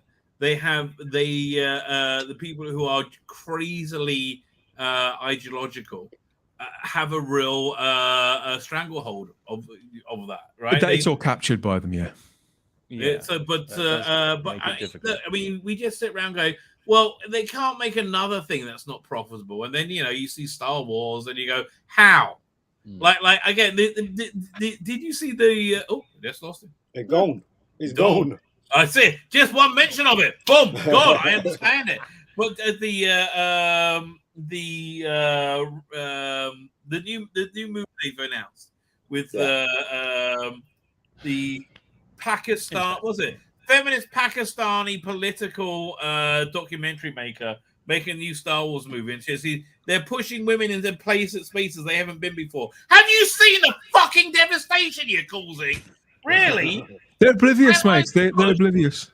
They are. Women are here. Yes, we know. Now, can you fuck off and get somebody qualified? I don't care if they have tits or not. Even just whatever you want. Just somebody qualified. This guy's a rabbi. Now and again they have a peep on. Now and again, he's rabbi. He's a rabbi 150% of the time. But now and again, these people like this director, who I'm sure she's had success doing stuff she's good at in the past. She'll have a look on Twitter. And I mean, whatever it is she's been doing, and she'll go on Twitter now and again and think there's an appetite for this because Lucasfilm will have told her that there is, and that will be enough for her. And I think it does sound like Star Wars is going to go from bad to worse. It really does. But no, it's more, again, it was on Barry this week, right? It was this director, she's making this big movie on green screen, right? Yeah. And Sally goes up and says, "Oh my God, I love your work. I love this movie." I said, "Yes, that was a deep personal movie about my internal struggling or whatever. And now I'm making a movie called Battle Babes." Well, that's the thing, you see, that's does mirror real life. And well, the line was, "I'm making a film that involves green screen." I can't remember. She added the green screen in that line. I can't remember what she said, but it is true, isn't it, Rabbi? That's exactly what they do. They take these really talented filmmakers from documentaries and short little movies and stuff, and they shove them into the Marvel universe, and they're not qualified, but also they're not really directing it either, because They've told what to do, and the special effects people go and do the action and stuff like that, and they only direct the little bits that in the middle. So what is the point of actually directing one of those films if you don't have control? It's never going to be your film anyway. So right, exactly. There's no point. Money, right? They Money. say that in Barry as well. Yeah, Yep. I'll pay you $70,000 a week to do this. Yeah, it's like that's the problem. It is. That's the problem. Like we have industries that make too much money. Bottom line, streaming services and social media makes way too much money, and they're able to employ people to do nothing, who just to make your life miserable. It's like that's really the bottom line. There's just way like. Well, that's what was going on at Twitter, certainly under the last regime. If you look at those pictures of the Twitter office, their employees before and after Elon Musk took over, it's completely different. The looks on their, they've all got that sort of the Twitter offices before. It was mostly female with sort of faraway looks in their eyes. So, Right. now you see pictures of the offices of Twitter. It looks like a bunch of grafters, a bunch of geeks, proper sort of IT geeks who are knuckling down to it. And I know that Twitter's got a long way to go. It's not cured by any stretch of the imagination, but it's in a considerably better place and hands than it was. Also, remember that there's a writer's strike in America, but also they're gonna destroy themselves. Well, another thing. ChatGPT can the quality of scripting both in comics and TV and movies are so low that ChatGPT will make a significant improvement. But listen, guys, we don't know where entertainment, especially movies and TV, is going.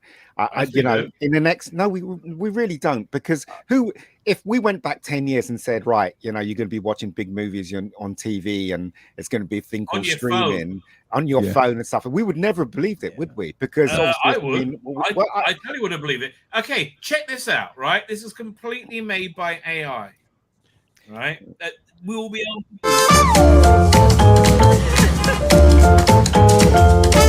In a world of like none of this is real. You'll be able to make your own content. It's growing so quickly. You'll be able to make your own content. glamour and intrigue where nothing is quite as it seems, one chance encounter leads to a night of It's a little bit weird. You see, like because it's drawing each frame. And also the hands can't do hands. They can't do hands. Look at that. Yeah. Not yet. Again, yeah. They're learning that, and it's really scary. I don't believe in AI at all. I'm totally against it. I'm totally for it. You think about 6 months. 6 months ago, AI couldn't. 6 months ago, AI could not do that. Yeah. Imagine where we're going to be in 2 years' time. I would imagine that the porn industry has its eye on this. I think it's a frightening prospect of the future. I'm totally on the AI. fence on this one, but I'm also totally using it until they legislate. And make some yeah, sense. Dr. Alex is doing is one of the best applications of it, right? This is what I mean. You have AI Peter Capaldi, deepfake Peter Capaldi, reading his Peter Capaldi Doctor Who book, right? It's free, and it makes it so authentic. It really does. It's that's why I think my K9's better, but yeah. But the I like the like it's just software waiting to be written. Comic book writers, somebody at Big Finish anymore. This week, TV shows are PAP articles, PAP internet articles, and PAP TV shows. They're all being replaced by ChatGPT, and they're being replaced hard by them. Right? They have no leverage whatsoever. Right. This week, Rabbi, somebody connected with Big Finish, and I can't remember who it was. They've commented that soon Big Finish could start using AI voices, haven't they? Who said that? Yeah, they're very up for it. I've found many times over. They have all the tapes of Sylvester McCoy, but he's never done a book on tape. So you just take his dialogue, you train the AI deepfake to sound like him, have him read the Virgin New Adventures. $9.99. People would buy them, right? It would be cheaper for them to produce. Sylvester McCoy would make money. Big Finish would make money, and I would have a product I liked. What I'm saying is that's dangerous. Basically, it's learning too fast, and when things learn too fast, we get Terminator 2. Do you know what I mean? That's what I'm saying. It's already happened. Again, we live by social media algorithm. The things that drive people is what they care about, and what they care about is created by curated nonsense pumped to them constantly on social media. But that's right? what I'm saying. Why do you think we're all? Why do you think we're all At at least each other's throats? majority of that's run by humans. But when Exactly. AI, if AI totally takes over, we're all in trouble. I'm totally against AI when it comes to creativity, when it comes to people's jobs like voiceover people and stuff like that. It's gonna demolish all of that, and I'm totally against it. There's nothing you can do about it. No, I'm not saying there's anything I want to do about it or anything. I'm just saying that I believe this I'm is saying what's you happen. should personally lean into it. No, you are a creator. No, you could do great. You can make great. No. I've heard others say this. I'm very much in Alex's camp, though. I'm on the fence at present. I can't quite see. I can't quite see where it can go. That's How can you claim credit on if you tell the computer to do something and it does it? But the thing is, the difference between getting Photoshop up and manipulating a picture, and the difference between actually telling something that has some kind of intelligence to do something. How can you claim credit on that? It's like telling the DOP to light your shot. Do you know what I mean? You can't. You know what I mean? I wouldn't take credit. It's dangerous. But if I can create movies and TV shows without having to be a billionaire producer, but I can do it on my laptop and they look as good and it can be engaged. It's all dependent on my own personal ability and talent, right? Imagination. And imagination. If I can do that, then I will do that. If I can do like I'll do a pastiche of a Buck Rogers show. There's a bunch of stuff I would love to see. But you right? know, become a mogul. I kind of agree, but I kind of agree. You can do whatever you want to do, but I'm just going to go and grab a drink. When you watch CGI effects on screen, and you automatically know that's not real. It's the same thing with AI. It's going to get to the point where everything looks so beautiful, your mind's not going to connect to it because you really know it's not real, and that's the problem. Also, creativity. Right, for literally doing things like building stuff with your hands, being on set, directing people and stuff like that. All these things are good. All these things you need to do. That's all very human, and I'm really into that. The humanity. You know what it's going to be like? It's going to be like there will always be a demand for human-made content. Absolutely, there always will be a demand for that, right? Not if AI has anything to do with it. No, because you're never going to be able to reproduce the ingenuity of Bill Hader. You'll be able to replicate it, right? You'll be able to like show them every episode of Barry, and they'll come up with something that'll be crap. They'll come up with something better, right? The AI learns really fast. I understand that. I understand. Like again, I was telling my wife she reads these spy novels, and the guy Vince Flynn died. I'm like, they could just feed that into an AI. That's what I mean. That's wrong. Easy. All right. Let me give you an example. Hold on. Let me give you an example. Let me give an example. Right. Yeah. Before the advent of CGI and what they can do post production, used to have a director of photography. He used to be on set with his light meter, lighting someone, and then basically they'll have the cameraman and they'll take a shot and it'll be all on film, and it's what they see on the day and what they capture on the day is what you get when you develop the film, right? And it was better film. Today, better filmmaking for it. Right? Look, how can DLPs claim any credit when they win an Oscar? Today, you shoot it flat on digital video, and then in post-production, that's where all the magic happens. Exactly. But that's to me. Why would you give an Oscar? You might as well give the Oscar to the computer. Do you know what I mean? So I agree with you completely. I agree with, but like you look at a movie like Full Metal Jacket, right, which was shot in the Docklands, and it was so like if you are a filmmaker, right, that is a movie to study.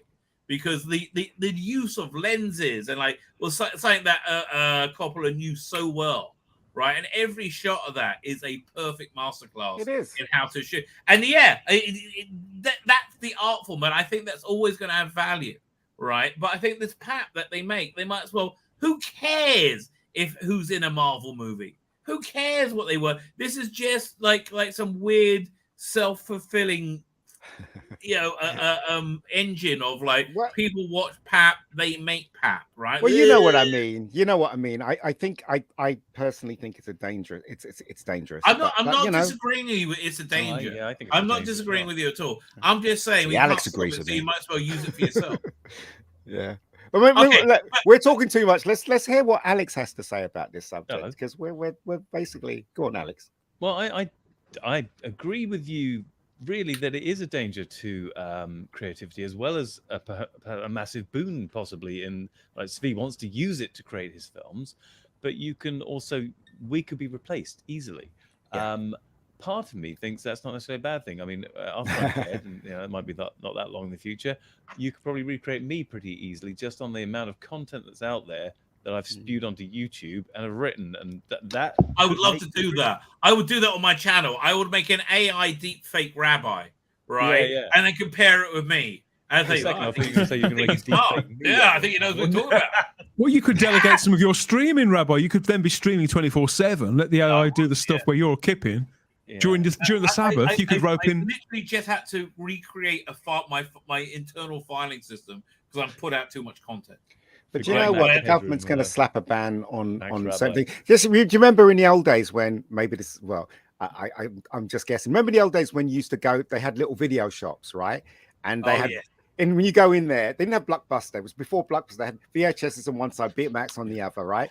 And then you can get any film. They didn't have certificates on them at all. Oh, back in the old days. Yeah, and then the government got wise, and then suddenly all these certificates came out, and they kind of controlled that media. That point. This was going to happen to AI, or AI is going to get too powerful. It's going to take over the world. That's what I reckon. Okay, the trouble is it's already being controlled by corporations.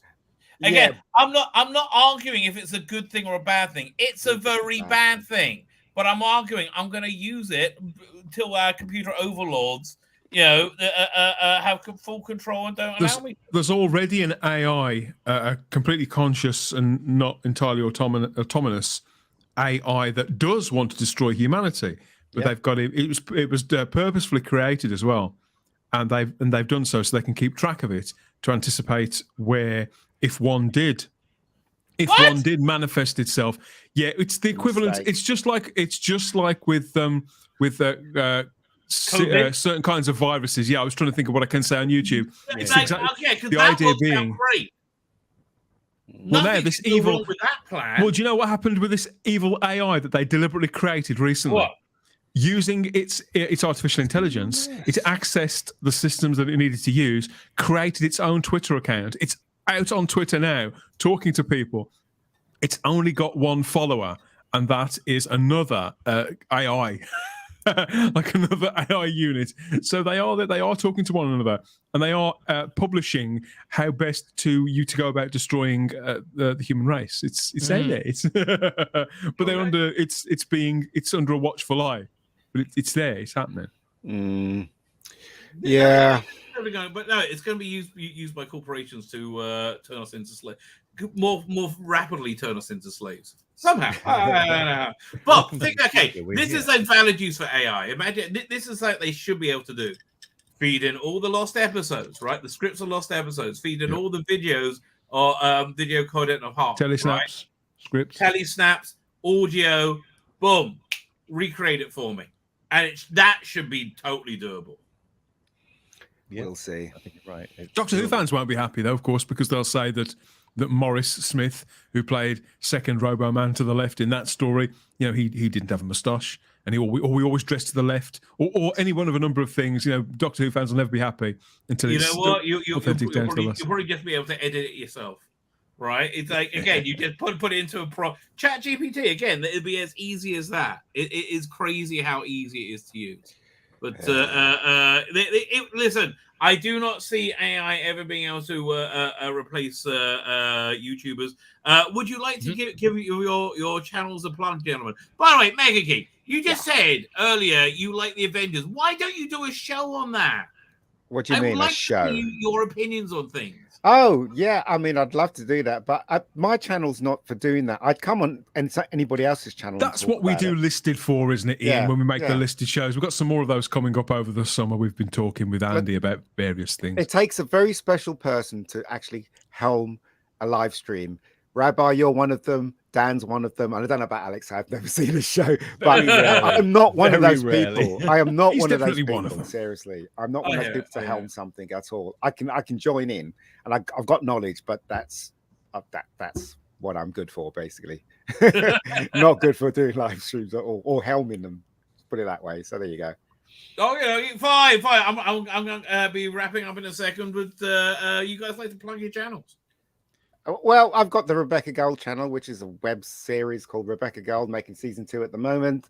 Got feature films on there as well, and my movie Bad Days playing on Netflix. What can I say? Hi, I have a question.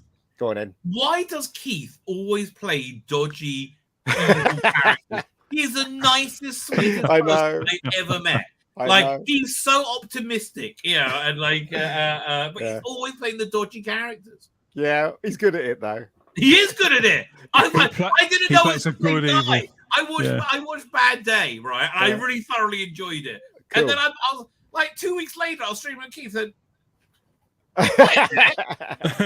I just hear you slapping up some bird in the toilets. And then... Whoa, are you that? And I was totally amazed. Yeah. So he's always playing dodgy guys. Yeah, he's a good actor, Keith. Good actor. He is. Yeah. Dan, what you got coming up? What have I got coming up? We have, obviously we're on the Spacebook channel here on YouTube, having a blast with Doctor Who conversation most times. But we're now on Rumble as well. So a few people have found me on Rumble, and thank you everybody who's found me, who's followed me. So I am there. There's an account, right? Yeah, I haven't looked. I can't remember because this is stuff I sorted out to schedule a few weeks ago. So yeah, we're up on Rumble. I've got an account as the Spacebook, but the channel, I think people have gone there to follow me, but I'm not actually putting out content as the Spacebook, at least for now. But Type 40 has its own channel there. So please, if you want to help me out there, go and find Type 40 Doctor Who podcast, and you'll find some of the latest videos there. So some of the Type 40 extras are there, like I look at the first Tingle teaser, and the stuff we did about Jinx Monsoon a few weeks ago that's there, and the Doomsday stuff, which did, people loved that. And what I've done is, this is content that isn't even on YouTube yet. So this is Type 40, the Doctor Who podcast I've been working on for the last 5 or 6 years. This is from episode 1, from the pilot episode. It's all there. This stuff isn't on YouTube yet. You can get all of that and hear me learning the ropes with podcasting. That's there, as well as some of the latest stuff too. So if you get there and if you follow me there, then I can start making special content exclusively for Rumble, and we can start giving YouTube a bit of a bloody nose, I think, because the censorship here is getting to the point where it's unbearable, and they won't support content it really makers. Is. I mean, you got to always be expecting to get a community strike for nothing, right? Thank you, Rabbi. Strike. It's been turned up a lot. And frankly, the people are flooding over to Rumble. If Tucker Carlson signs up to Rumble, that'll be so good for me.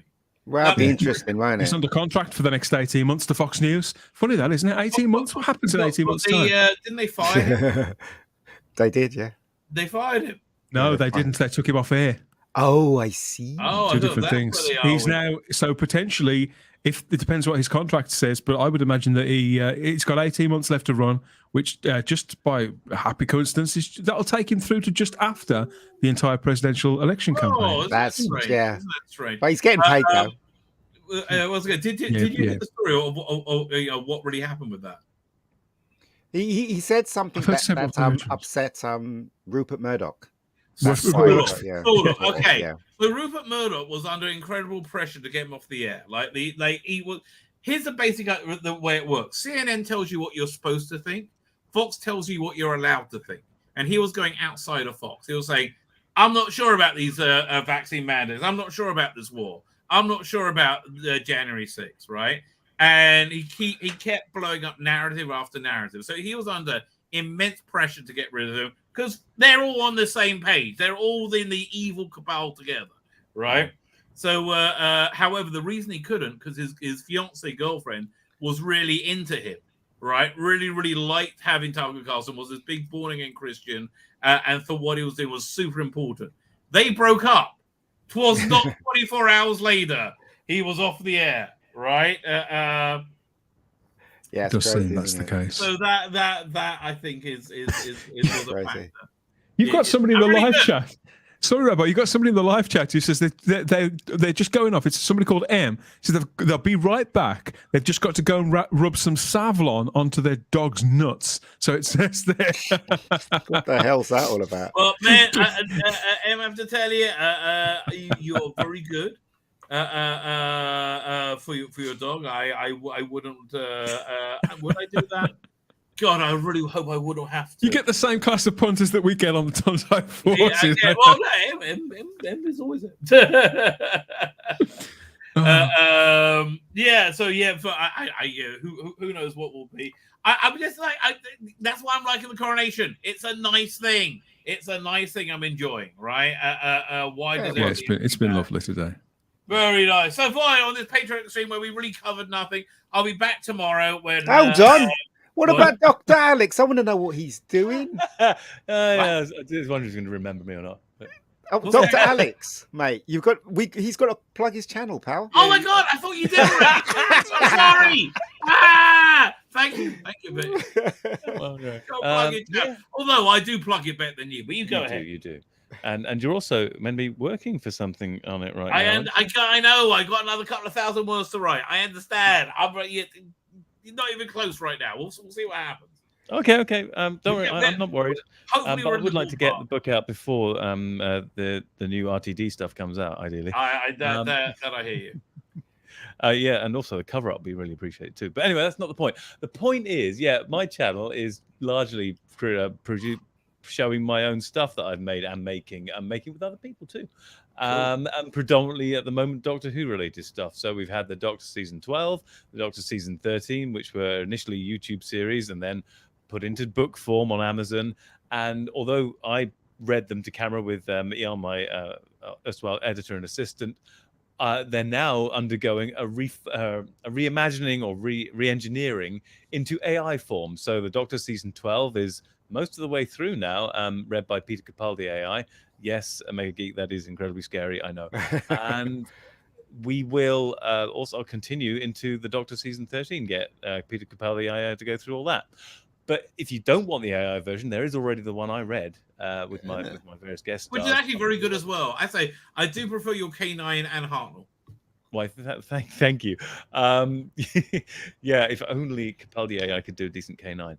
But so that's most of what's going on. I do have two channels. There is Dr. Alex, but there's also the time stream as a backup because of what you were Tzvi and Dan were referring to earlier about YouTube becoming incredibly censorious and potentially throwing us off. So I've got the backup channel of the time stream where all the major stuff, the Doctor Who stuff is up there with some also of my computer and other weird technical stuff up there as well. And I have a Rumble channel as well, a Dr. Alex Rumble channel, which has got most of the stuff that I put out on the YouTube channels up there too. What else? Is that it? Oh, yeah. And there will be, hopefully, the Doctor season 14 coming, which I have written large chunks of already. The opening chapters and the closing chapters are done. They bookend the entire season. And I'm just waiting for certain other contributors to finish. I have done 2/3 of mine, right? More over 2/3. I think I've done about 4/5. I just got a little bit to go. When are you going to do another episode as well? Yeah, look, mate, you've no idea. Okay, my next project, by the way, which I'm working on furiously, is the deepfake Colin Baker reading this. I'm about half hour into it, right? So I have a dodgy copy that I got from the internet. So it's got a lot of words that are wrong that I have to go and correct. And I find the Colin Baker one, if you go let them go too long, he wobbles a bit. So you got to know. Yeah, I know how busy you are. And by the way, the wobbling of the AI is something I need to. Sometimes I have to re-feed it the same text, and the second time it has a go, it does it better. Yes. But by the way, this is the last thing I'm going to say about stuff on my channel, and also to scare people about AI. I would like to do Richard Burton reading War of the Worlds. Richard Burton AI reading War of the Worlds. But I'm getting seriously strapped for cash because no one's paying me for most of this stuff, particularly not the AI use I'm doing. And I looked at my bill for the last month. It was like over 70 quid I'd spent on the AI. And some of that is... put so much out, right? Yeah, some of it is my own stuff. You're on chapter, 11 now of season 12? Yeah, that's what I have to make. Season 10, episode 10 just went out. Yeah, that's a lot. You're putting out way too much. You should... The $22 one gives you like 1 or 2 episodes a month. Yes, as he said, GoFundMe. I made a crowdfunder for the Richard Burton reads the War of the Worlds. I'm going to make a video sometime either tomorrow or the next day after to extra advertise the crowdfunder. It's not like a massive crowdfunder. It's like I'm crowdfunding for 100 quid because I costed it. And I think, well, That's how much it would cost me to make the whole of War of the Worlds by Richard Burton on 11 Labs. It'll cost me about 100 quid. So that's all it is. Modest, but I still need cash because I need to eat. No, it's like 100 quid. You can't just drop that on nothing. I agree. No matter how philanthropic you are. Yeah. I'm when you is it launched already? Oh, the crowdfunder is launched and has about another 20 odd days to run, which is good because I haven't advertised it properly yet. Why am I now? Okay, you should have come on here and I sent it to you in chat. Oh God, no, dude, you have to hear that. You have to know that I heard it. You know what the rabbi's like, for God's sake. Honestly, I'm like, show me things of you've no idea, mate. Okay? I've left my phone in the other room. I can't scroll to it, but in our chat there is the actual link to the crowd. Okay, fine. So everybody go and throw a couple of grotzes in that, right? That's a good thing. So what channel is that on? Is that on Dr. Alex's channel? Well, yeah, it's on the Dr. Alex channel. Okay. It will be. That's there's not the advert isn't there yet. The advert I've got still to make it. There's one reference to it. I think I did one tiny short snippet of Richard Burton reading War of the Worlds that I had to make to add to my crowdfunder channel. So there's this one little weird video from the last week drifting around there.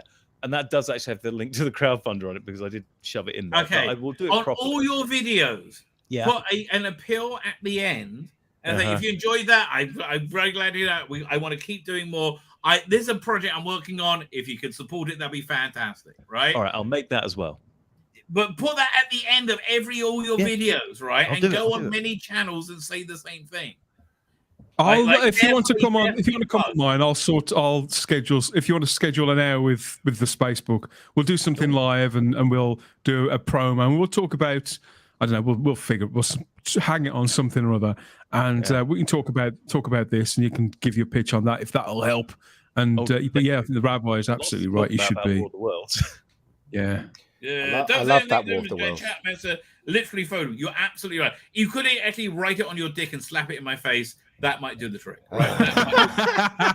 What a horrible image. Yeah, do we have I've just eaten. It's most when the devil drives.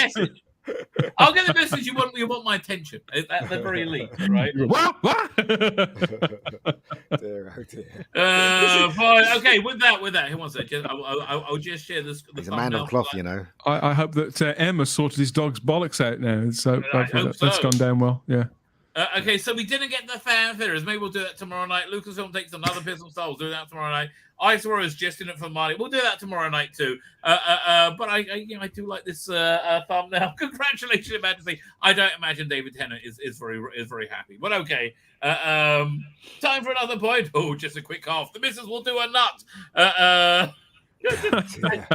Quick off. I would just love to hear him say that, right? Okay, my ideas for the king I had so far, before you came in, they should so be, and then we're going to really wrap up. There should so be a season of Hell's Kitchen in Buckingham Palace, right? With you're feeding the king. That would be. I would love to see that. You can make him look awesome. That's great public relations, right? And it's compelling viewing. Did you see him doing the Dalek voice on my show the other night, doing the thing with Nick Briggs? I didn't. Who's that? I put the footage up, didn't I, Ian, of when Charlie went round the Roth Lock like 10 years ago. Oh, yes, I haven't seen that. Yes. Yeah, I think I've still got that image of that woman saying that it's a completely white balcony. That is just a horrible thing to say on Charles's TV, on Coronation Day. That's ridiculous. She should be ashamed of herself to be so adversarial, so mean-spirited. Yeah, it's sort of disgusting. It really is. Never mind. What can you look? People are just stupid. You know what? Every time I see rabbis, on that, I'll pull this footage. Do you know what? And then we really are wrapping up. Just want to say one thing. I'm so jealous of Rabbi's the thing from Star Trek on his wall. And is that a door? The police box. The police box. Is that a door? No. That's made for a door. But and I don't know what I have to do. You're supposed to cut it down. It's a door vinyl of some sort. Oh, I see. Okay. It's like here. I just got a donor or joiner, whatever, saying it. We'll listen to that. We'll go bah humbug. And then honestly, definitely we're wrapping up. Okay, I'm hungry. Me too. I've just eaten. Terribly white balcony. I'm very For God's sakes, woman. It's a family. What do you want them to do? Her expression, I don't know who she is, but she's so That's right. Marlene, is it Marlene Marlene Klass, yeah, who's not Caucasian either, but is looking at her as if to say, what the fuck are you talking about? Yeah, exactly. Isn't that terrible? I don't know. It's like, yeah. Like, what? Why? Just why? Again, it's social media. They are controlling us through the algorithm. It can only happen on the BBC, innit? It can only happen on the BBC. No, it'll happen on ITV too, I'm sure. British television's gone that way. We're going to wish the king Mazel Tov. Congratulations on your crowning. Glad it stayed on. Maybe you should use a bit of gum when you God put save it the on. king. God save the rabbi. We'll save the rabbi. Nobody else is going to do it. We're going to hit the end broadcast, but I'm going to hit it again.